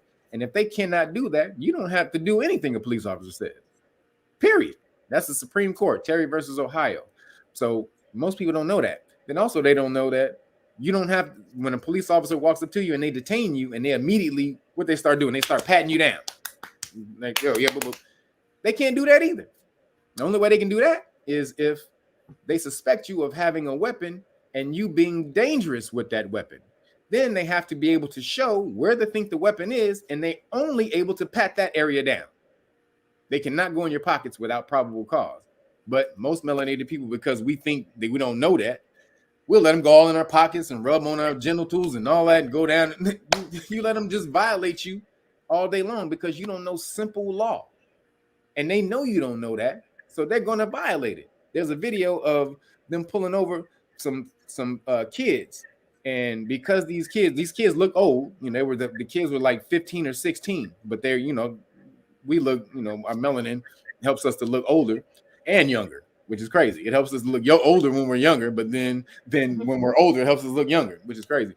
But they saw these kids and they started jacking them up. And because the kids were sagging, when they pulled him out of the car and they started patting him down or whatever, his pants fell. One of the kids' pants fell. And so the officer basically looked inside of his underwear, started strip searching in him. He had no reasonable suspicion or nothing that this kid had done anything, but basically strip searched this kid in the middle of the road in front of everybody, all the homes. And if this child had known that that this officers, it was like three of them. It was three of them. If they had known that these officers didn't have the right to do that, now they got lawyers after their parents got lawyers after and sued, and the police officers got in trouble. But what happens when your children are able to enforce those rights right then at 15 and 16? And these police officers roll up and they have no power over them because they are conscious of their rights. This is where this needs to go, because they'll stop preying on your children when they know they cannot do that. They roll right up on him and strip search him right in the middle of the road. That's the most embarrassing, egregious, embarrassing thing that you can do. But digging all down in his genitals, right there in front of all these people. So again, if you don't know that the police officers, if you don't know the basic rights that you have when these police officers, they roll up on you, then you cannot protect yourself. You can't protect anybody else around you. And there's so much protection. First thing, take your camera out. They're scared of the camera. But when you take your camera out and you know your rights, man, it is a whole different world. Especially if you say something like, when the police officer rolls up on you and you say, yeah, officer, before the conversation even goes down, what's your name, badge, and surety bond number? And they're gonna be like, what'd you just ask? Yeah, what's your name, badge? They get the first two questions all the time. The third one, what's your surety bond or insurance number? That's a question you ain't supposed to ask. That's a question you're not supposed to know, because they have insurance to make sure that they don't violate your rights or tear the city up, or create liability for the city. So they have bonds or liability insurance or fidelity insurance, meaning they don't violate the public trust. If they do that, they get fired, or they get put, or when you place a claim, I say when they violate the public trust, you place a claim on that insurance or that bond, and they get fired or they can't work that day until an investigation goes on, and they cannot work that day. Other than you placing a complaint on them, and you go try to file a lawsuit, and they're able to stay on the job for 2 years, making money, harassing 50 other people, a day while that's happening. They cannot work that day. So when they start to understand that that level of their information, they'll stop messing with you. And just a few people have been pulling that stuff out. There was a video, I'm going real quick, but there's a video of a lady whose son got pulled over by New York police officers. He called his mom on the phone because she was an ex-police officer. So when the police officers rolled up to him, they didn't have a reason why they pulled him over at all either. And just so you guys know, when you get pulled over by police, they're supposed to tell you why they pulled you over, or it's an unlawful stop. Just so you guys know, they have to tell you why they pulled you over first, and you have to make them. So when they did this, he gets his mom on the phone. He's like, she's like, why did they pull you over? I don't know. I don't know what they did. So when the police officers come up there, his mom started talking to him. She's like, yeah, I'm with precinct, bop, bop, bop, bop. She started talking. He was like, and so they started testing her to see if she was real, if she was a real police officer. And she started giving them information. So she tells her son, she says, yeah, ask him for their insurance number. She says this on the phone, ask him for their insurance number. And then the police officer go, she knows she's not supposed to ask us for that. She's not supposed to ask us for that. So while the son and the mom is going back and forth, she's like, he's supposed to give that to you. But while the mom is talking, what you see on the camera, the dash cam, you see the police officers slowly walk back. They slowly walk away from the car, and then when the kid walked around, they jumped in the car and took off. They jumped in the car and took off. He looked around, and the police was gone. They said they were like, she's not supposed to ask us that. No, she's not. What is she doing? She knows better than that.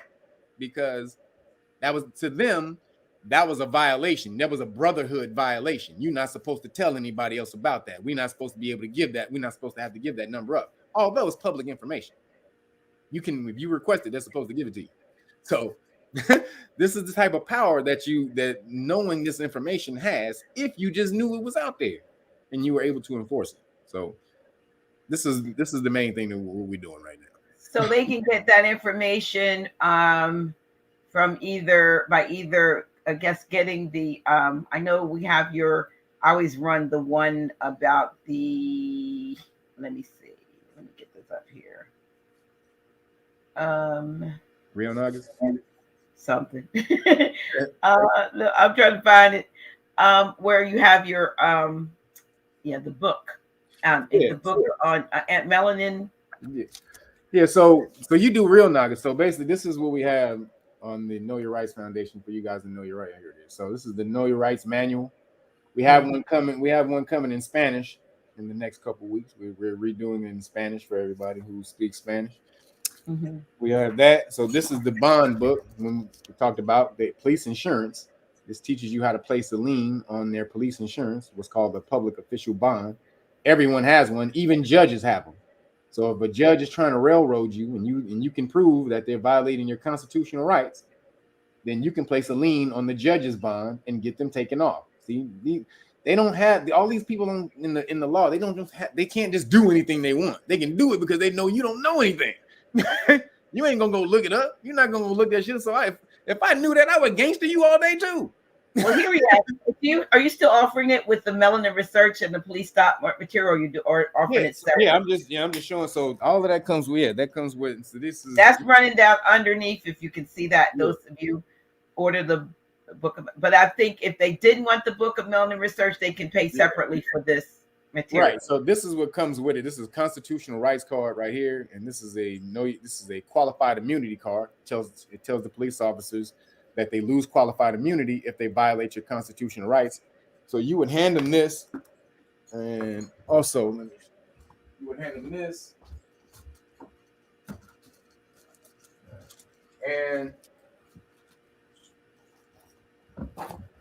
you would hand them this, and this is a qualified immunity notice. So these three things stay in your car, and this is your police stop, or your police stop, or you can keep it in your pocket. You can laminate it and keep it in your pocket. But this is what you would give police officers at a police stop. These three things right here, and then if they violate your rights, their constitutional rights, this is the thing that teaches you how to place a lien on their bond when they violate your constitutional rights, because the bond is tied to your constitutional rights.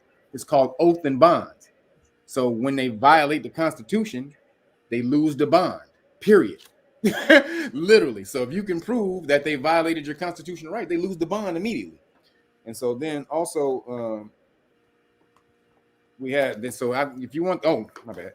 So we have, that comes with that. We have also flashcards. This is the Cliff Notes. So this is volume 1, volume 2.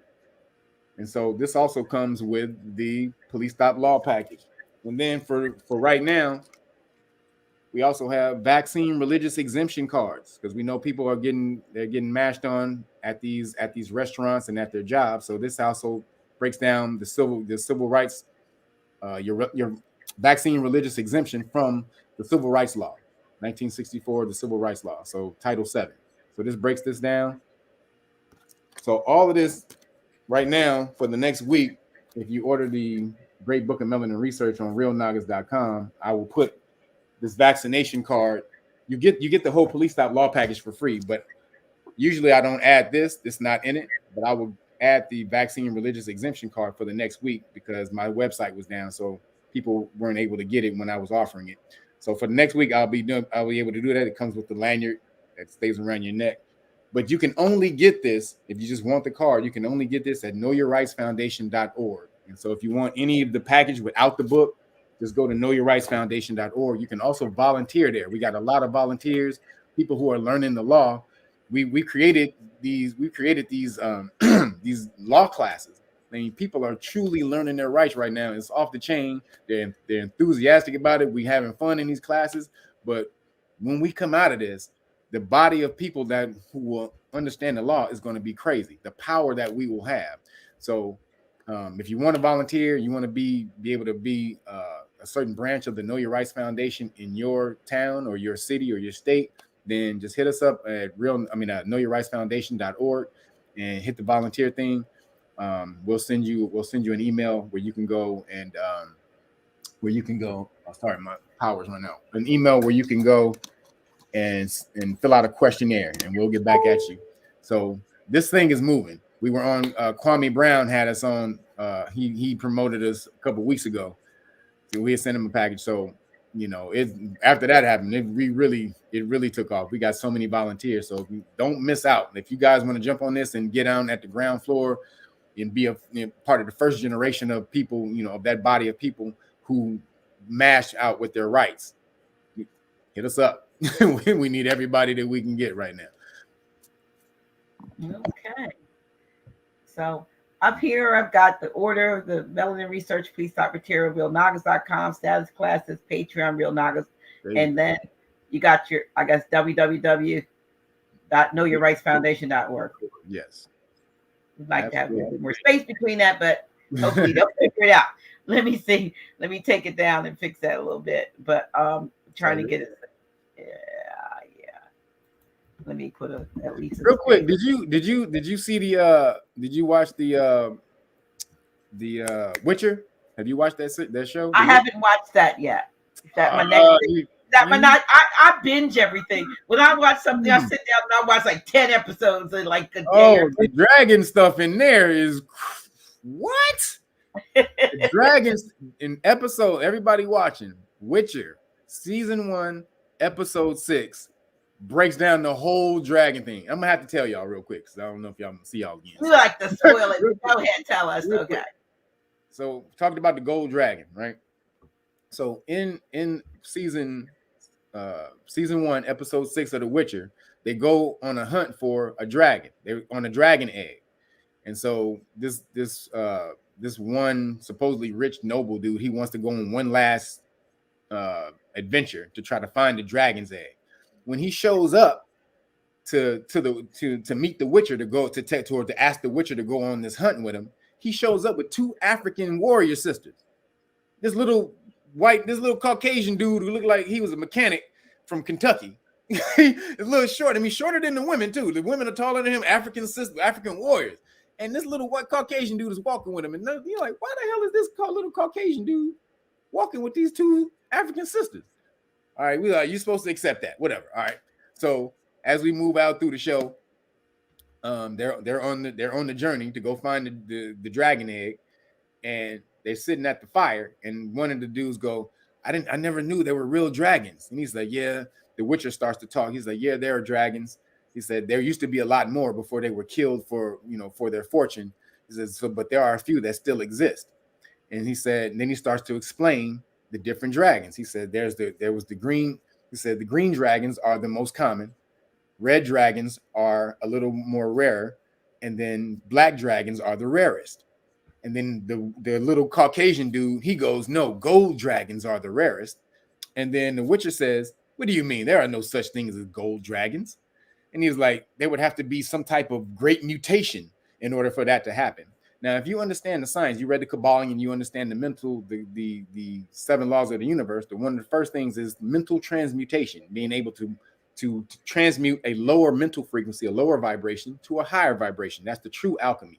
The mundane or world alchemy is turning base metals into gold, like lead into gold. But the true alchemy is turning a lower consciousness into a higher consciousness, which is turning, lead into gold. The higher consciousness is represented as gold. So he goes, that would have to be some type of a result of a great mutation, transmutation, because the dark dragon was known as the evil, aggressive one, and the gold dragon was known as the enlightened one. And so he said, in order for that to happen, for you to be able to go from a dark dragon to a gold dragon, there would have to be some type of great mutation. Transmutation is what he meant. He just took the trans off in the front.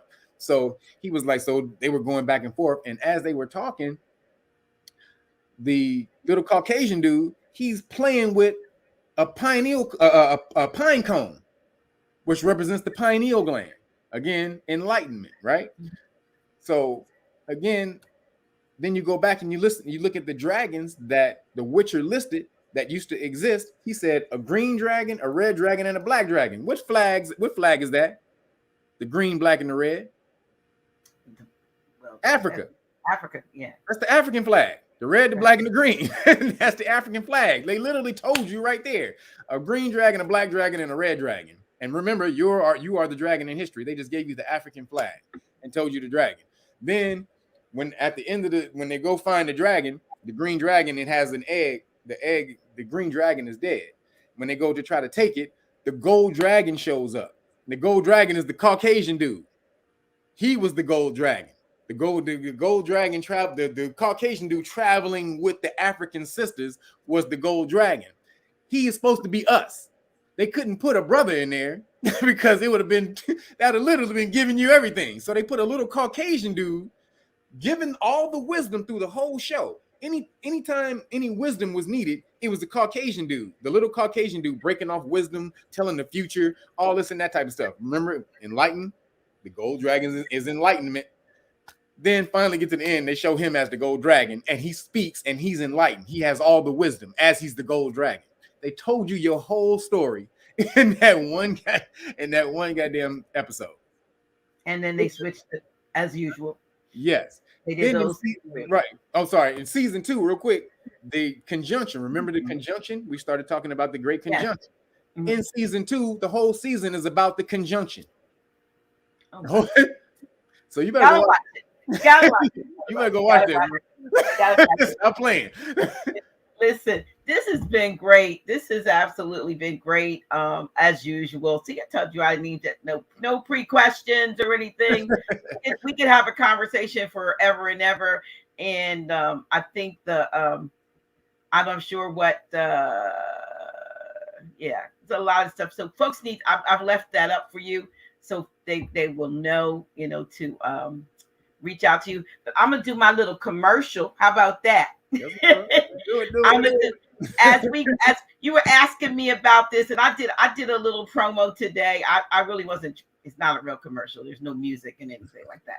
But I just introduced this product that I am a proud distributor for last Tuesday, and kind of like they're flying out the door. But I want to make sure that folks know about it and have me running back and forth to the post office. I'm hiring someone. I've hired someone actually because I to do the mailing. Yes. Because I was doing everything. I was putting boxes together, putting the boxes together and filling the orders and doing all this stuff. Like I get it. So I had to hire someone, but it's all good. It's the cost of doing business, right? But listen, before I go there, this has been great, as usual, as always. Got to get you back. I hope that those who are watching will contact you for the police stop and melanin research information, or is just and I think let's make it clear. If they don't want the melanin research and they just want the police stop material, they go to the KnowYourRightsFoundation.org. Exactly. Okay. If you just want the vaccination card by itself, you can go to KnowYourRightsFoundation.org. If you want the full package for the next week, I'll be putting in the vaccination card with the whole package from Real Nagas. Okay, you got my address right. And just so you know, you guys only get one deck of cards in the package. You don't get both of these, so you can specify. What's the difference? I mean, what's the difference between them getting one or versus the other? I mean, so they'll know. This one is the basics, is the first things you need to know. So some people have this already, so they may want the part 2. That's what I mean. So this is the basic one that has what a Terry stop is, what probably the basics of what probable cause is. Just literally the basic stuff that you need to know about a Terry stop. This gets deeper into the rights that the police have at traffic stops, smell of marijuana, how you can get back at the police officers through certain federal laws. That's what both of these are. But they can order both if they want. They can order both of these either from realnagas.com or Know Your Rights Foundation. Okay, cool. And then you also had I know you sent me one, but it's a little small for my face. But you had the face mask They had the Terry. The Terry stop. Yeah, that's on the realnagas.com. Like, speak no evil, just read my face. Right. Exactly. And that's all you can get. You can get also Terry stop t-shirts. We got t-shirts. I don't answer questions, which is what you should tell every police officer when they start asking you questions. They only ask you questions because they're trying to get you to incriminate yourself. So you should never answer questions by police. Hey, where you coming from? Hey, where you live? Where you going? I don't answer questions. You should tell. But yeah, we have all these type of t-shirts on. Somebody said, I guess Inez Rice L says they steal your paperwork when they go to your car. I've heard that on many occasions that wars have been stopped and they take their paperwork and they never get their paperwork back. I mean, they take their cards or they take their paperwork. Is there some kind of remedy against? From that? Is that not stealing? It is stealing. That's your property. You can always get them back for that. But if that's the case, if they're doing it, you don't have to roll. You don't have to hand them your stuff. You can show it to them. There's no law that says you have to hand the police officer your paperwork. It says that you have to show it to them. Mm-hmm. See, this is why knowing the law is very important. You don't have to hand the police officer anything. You can literally show it to them. You can press it against the window. Now, if they tell you to get out of the car, you do have to get out of the car if it's a lawful police stop, meaning if they told you a lawful reason why they pulled you over, then if they say get out of the car, you have to do it. There's a Supreme Court case that says that. However, if they haven't told you why they pulled you over, then you don't.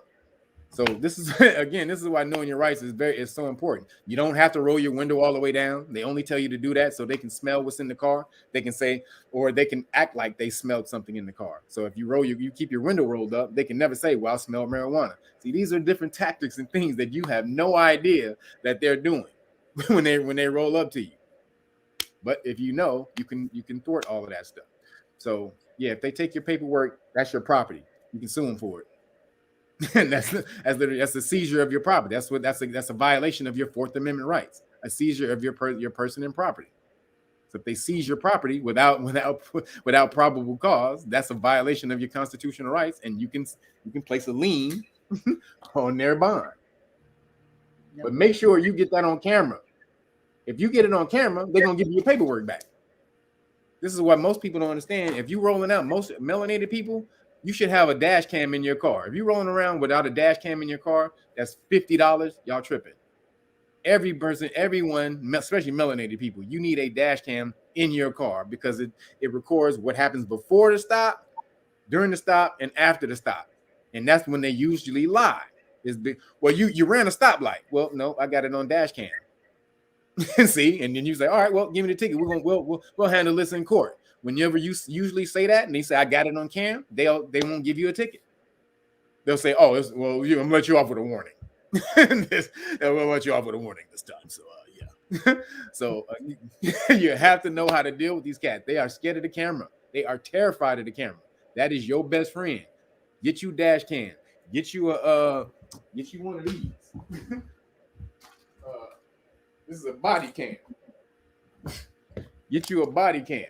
This is on Amazon right here. So when the popo roll up on you, you see that popo roll up on you, you clip this right here, right to your neck. You be like, yes, officer. What'd you say? Have it right here. Go ahead, officer. They can't. So when they always say, well, give me your hands, put your phone down, because if you filming with your phone, they'll try to say, put your phone down, come here. What? All right, boop. Here, boop. All right, now keep talking. Got it right here. Again, best friend is the camera, and then the second one is the law while showing what's happening on that camera. All right. It's out there for you. All right. So okay, so here we go. I'm going to go out with my commercial and then my theme music. You better watch The Witcher. You better watch The Witcher. I am. I'm going to watch The Witcher. Maybe I'll start watching it tonight. Actually, I will. And finish. I mean, not finish it, but start. Right. But I want to thank everyone for tuning in. Come back next Tuesday for another great show. Got Dr. Yosepa, who brother was on well over a year ago. With he was living in Vietnam at the time, and then Vietnam had some crazy lockdown stuff. And brother was on. Maybe he'll talk about it, but I think he didn't eat for maybe almost 2 months. Because they would not allow them. So he is now relocated to Mexico. and he's going to be on the show next week. But it was really bad. I was trying to figure out how could I transmute some food from here and be like, how can we it was that bad. He was living off the air. He became a breatharian. Breatharian. But he got out and he's relocated. He's going to be my guest next week. But thank you all so much. Thank you, Kevin. Love you. You'll have you back in the middle of the year or anytime. No, we're going to talk about that other thing that I talked about. Okay? You can have me sooner than that. Yeah, I know. We're going to talk about that other thing. So, okay. All right. So now I'm going to try to do this little video that I did on my phone, y'all.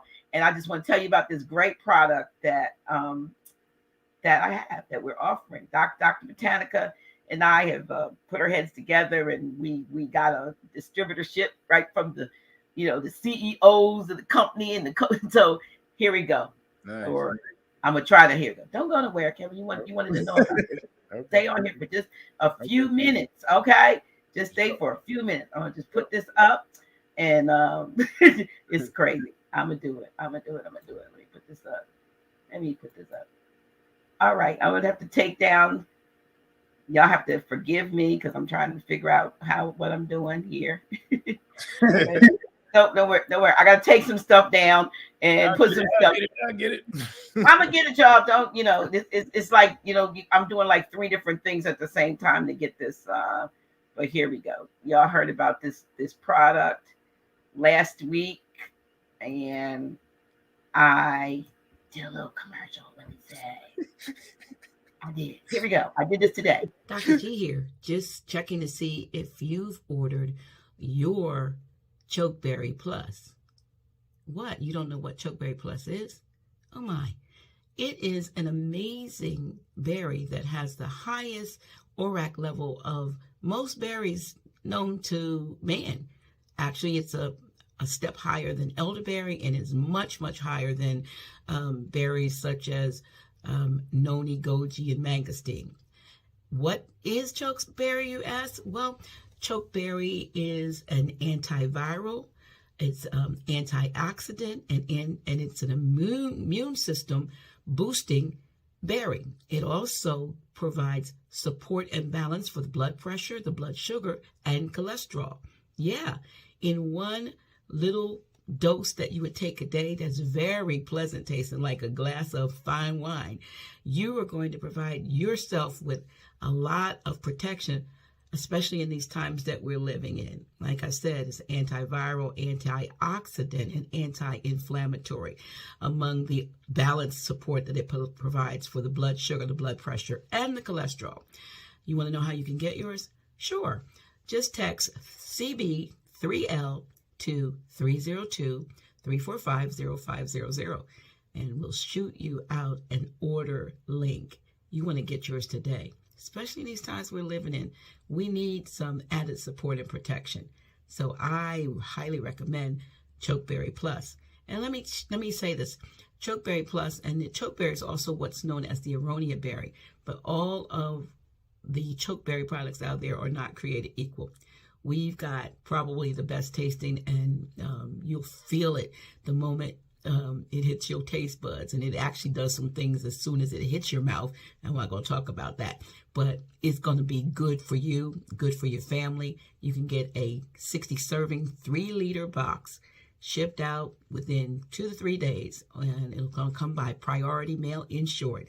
So again, text CB3L to 302-345-0500 and get your chokeberry today. Peace.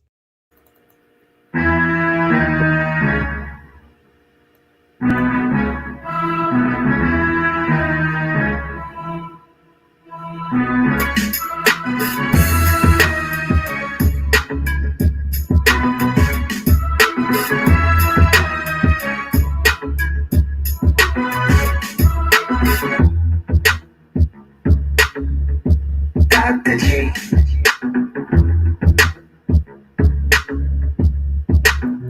Really? Oh shit. Yeah, that's me.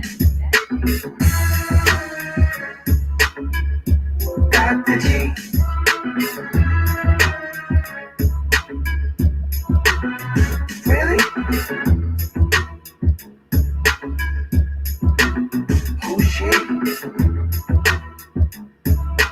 Yeah, that's me. Dr. G.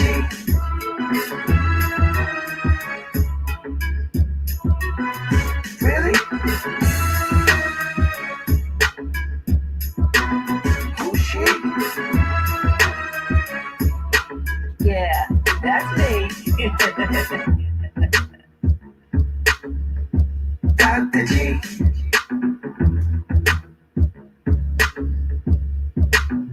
Really? Who's she? Yeah, that's me. Dr. G.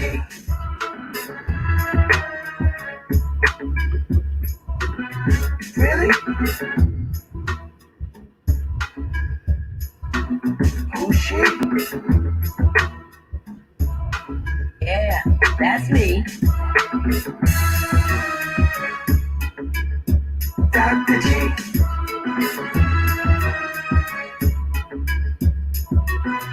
Really? Who's she? Yeah, that's me.